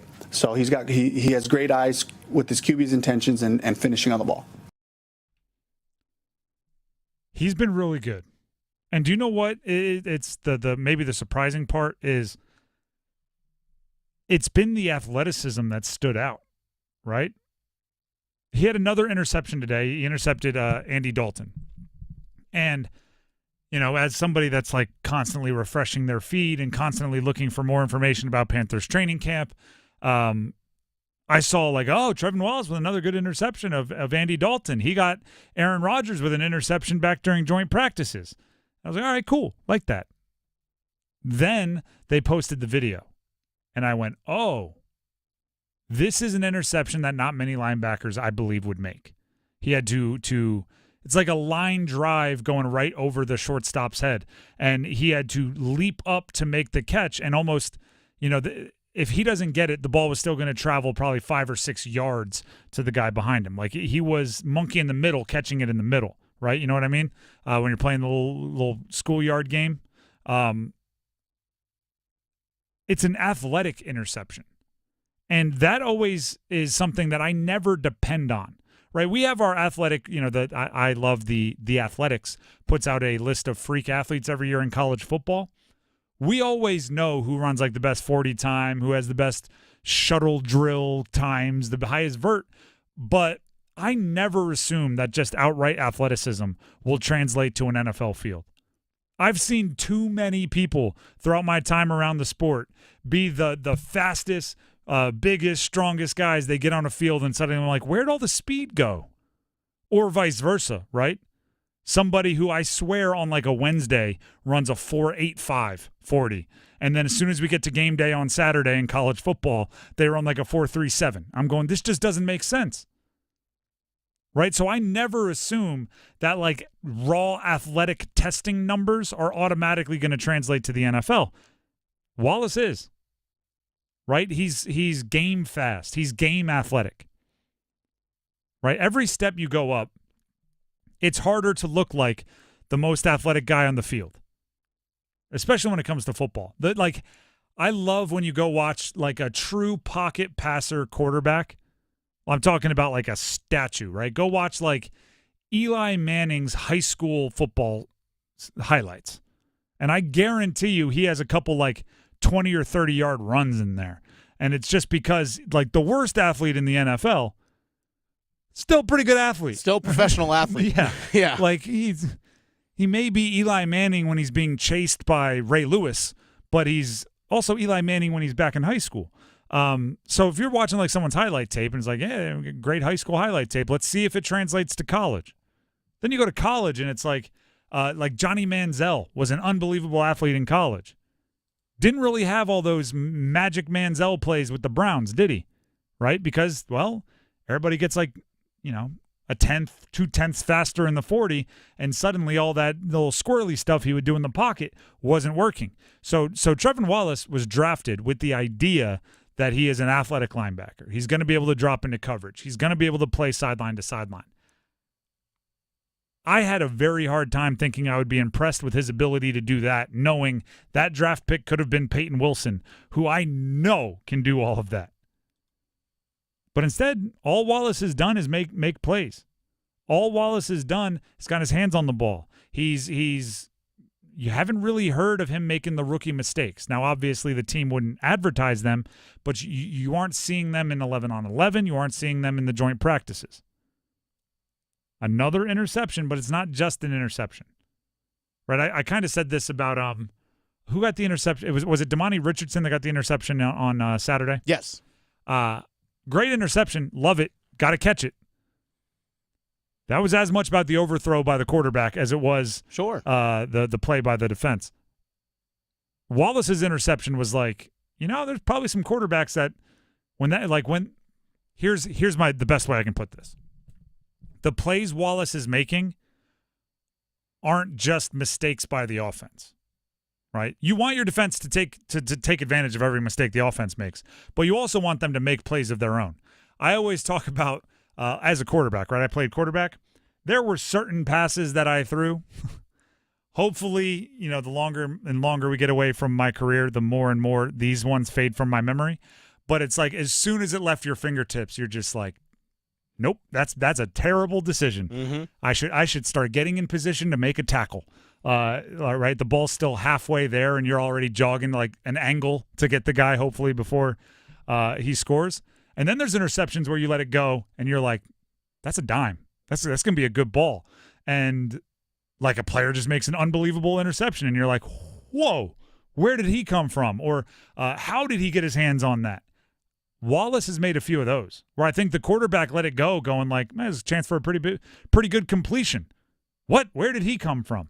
That is something you can't teach. And that is something that doesn't always translate, right? There are guys that were that in college that weren't in the pros. There were guys that were that in high school that weren't in college. That person that could go above and beyond and make the whoa plays. Now, like I'm talking to you, my brain is just running through interceptions from my my playing career. I think we've all had those as an athlete. You had those moments where you're like, why did I do that? I still play beer league hockey, and I had that on Sunday. I let it pass. I'm like, the puck was still on my stick, and I'm going like, nope, this is bad. And then sure enough, I turned the puck over in the neutral zone. I was like, yep, that was not good. Or I got to take a shot, and I go, that's going wide, and it goes way wide. And it's all, like the other ones are almost just as bad. The ones where you throw it or you make the pass or whatever, like whatever the sport is, you make the act and you think you made the right play, and then it still ends up. You're like, no, I deserved the other one. I threw that as his chest. That was a bad read. That interception I've earned. This one was a good throw. Like that wasn't.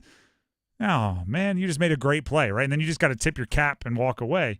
I think Trevon Wallace, so far through camp, has gotten a lot of hat tips from the offense. He has. And it was noticeable, especially on Saturday, he was noticeable in the fact that he was constantly around the football, and his speed is noticeable. Yep.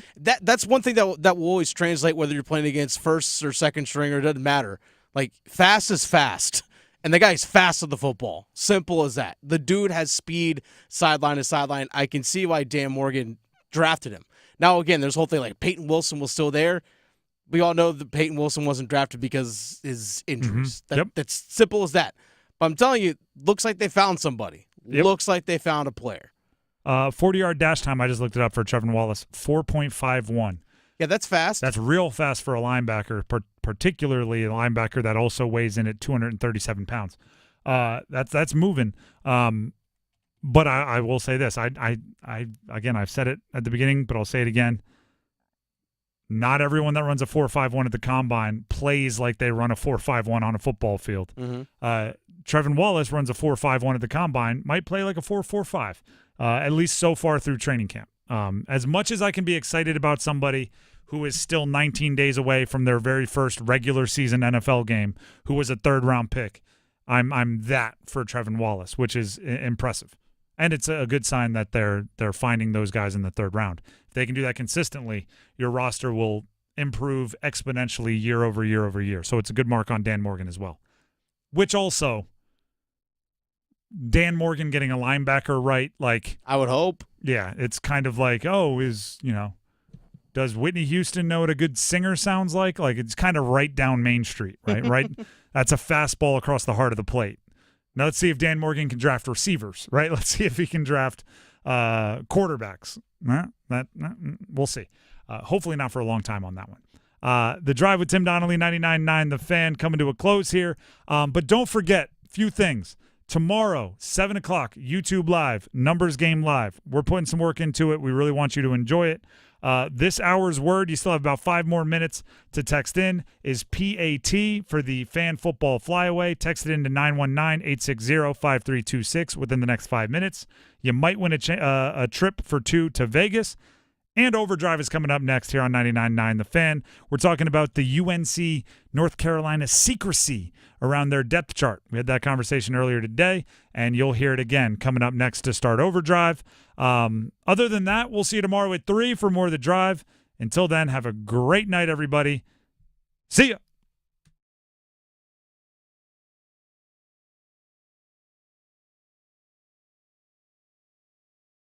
College football is back. Join 99.9 The Fan for an all-day Saturday triple header. Florida State and Georgia Tech at noon. Lubnick back to throw. Throws it, and it's too tall. That is the ball game. Florida State comes in and wins the game. Oh, my. Montana State and New Mexico at 4. And SMU and Nevada at 8. College football on 99.9 The Fan is brought to you by Wake Med, Sammy's Tap and Grill, and Freedom Movers. Hey, Katie. Hi. Let's embark on a performance calibration initiative synthesizing qualitative and quantitative metrics for this past fiscal year. If Heineken Silver was corporate jargon, it would have all the info you need. None of the annoying gibberish. What I was trying to say is, you crushed it last year, Katie. Lady, you are getting a big, fat bonus. Heineken Silver, world-class light beer. Only 2.9 grams of carbs and 95 calories. All the taste, no bitter endings. Order now at Heineken.com/silver. Must be 21 and older to purchase. Enjoy Heineken responsibly. Is your heating and air system ready for hot weather?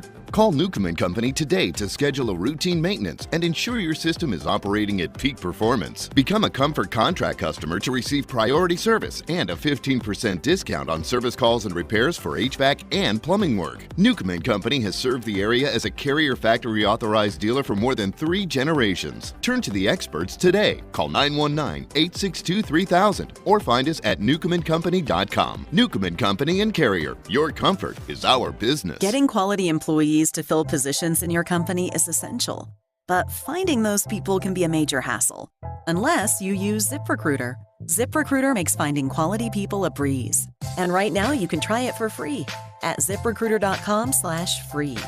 With ZipRecruiter, one click sends your job to hundreds of top job sites. But more than that, ZipRecruiter's advanced technology identifies the candidates with the skills you need, sends you a list of great matches to review, then actively invites them to apply for your job. And the results speak for themselves. 4 out of 5 employers who post on ZipRecruiter get a quality candidate within the first day. That's right, the first day. Now you can focus on your business and let ZipRecruiter do the work finding the best people for you. See for yourself. Experience the ease, efficiency, and power of ZipRecruiter for free. Just go to ZipRecruiter.com/free. That's ZipRecruiter.com/free.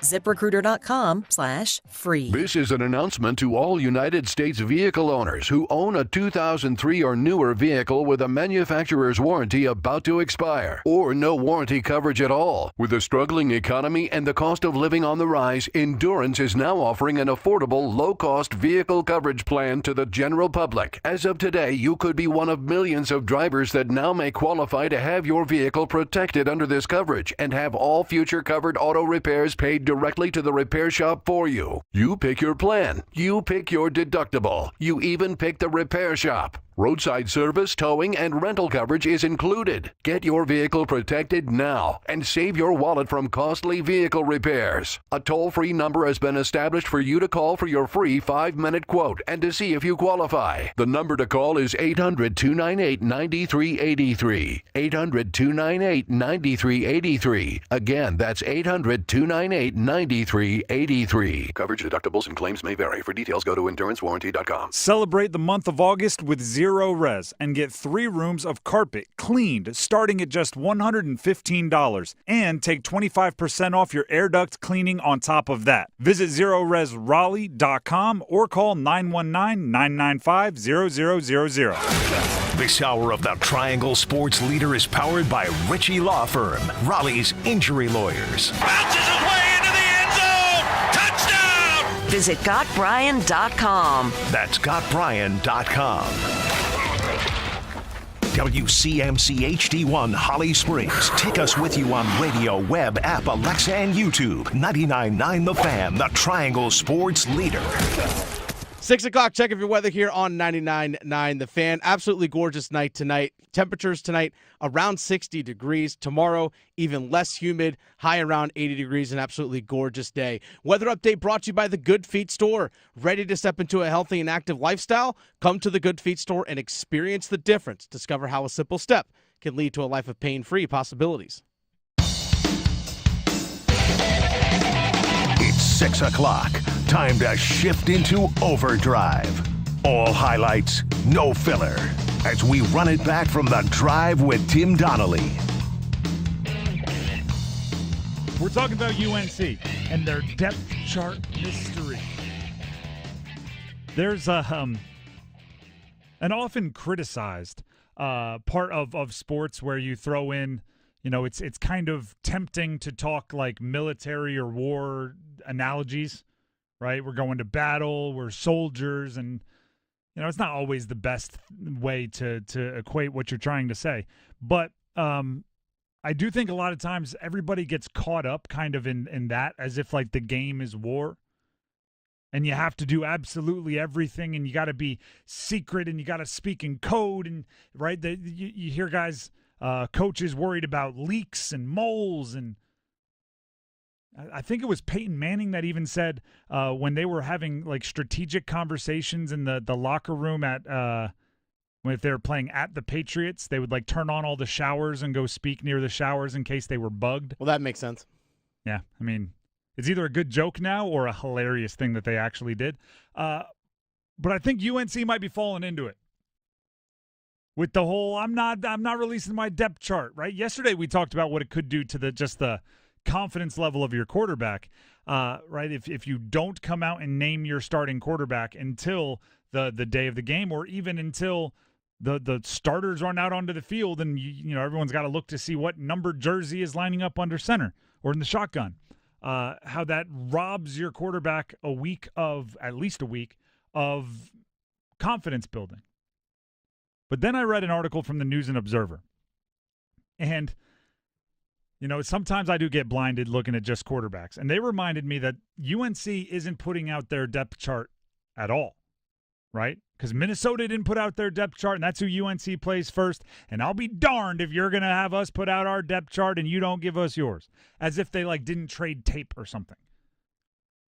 And the News and Observer article added that the defense can also surprise Minnesota. I'm just going to read it straight from the News and Observer article. Check it out for yourself. But this is what it says. Power Eccles will start at inside linebacker for UNC. That's a given. But Eccles could be the weak side backer, or he could be the middle backer. Then again, redshirt freshman Caleb LaValle could start at the will, and Eccles could line up at the Mike, which they have at times this preseason.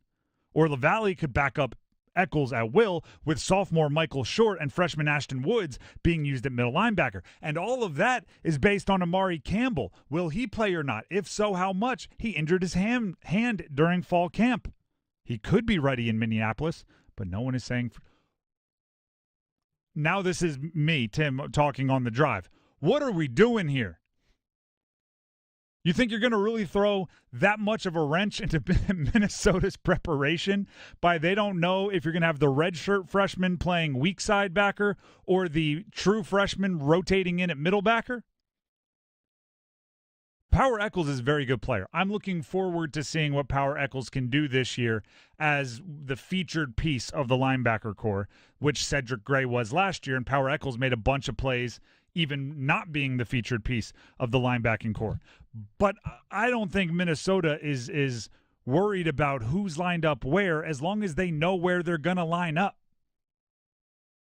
Right? There are certain players, and they are few and far between, where you have to know, individually where they are every play. Think of the Aaron Donalds of the world, or to go back even further, the Lawrence Taylors, the Ed Reeds, the Troy Polamalu's, where they move around a little bit, and every time the quarterback walks to the line of scrimmage, they're looking for him, right? Again, I'll use a Peyton Manning thing. He used to say Ed Reed was that guy for him. Oh, yeah. No doubt. Walk to the line of scrimmage, where's number 20? And where might he be going as soon as I snap it? Because you know it's going to be disguised. And you always had to know where he is. As much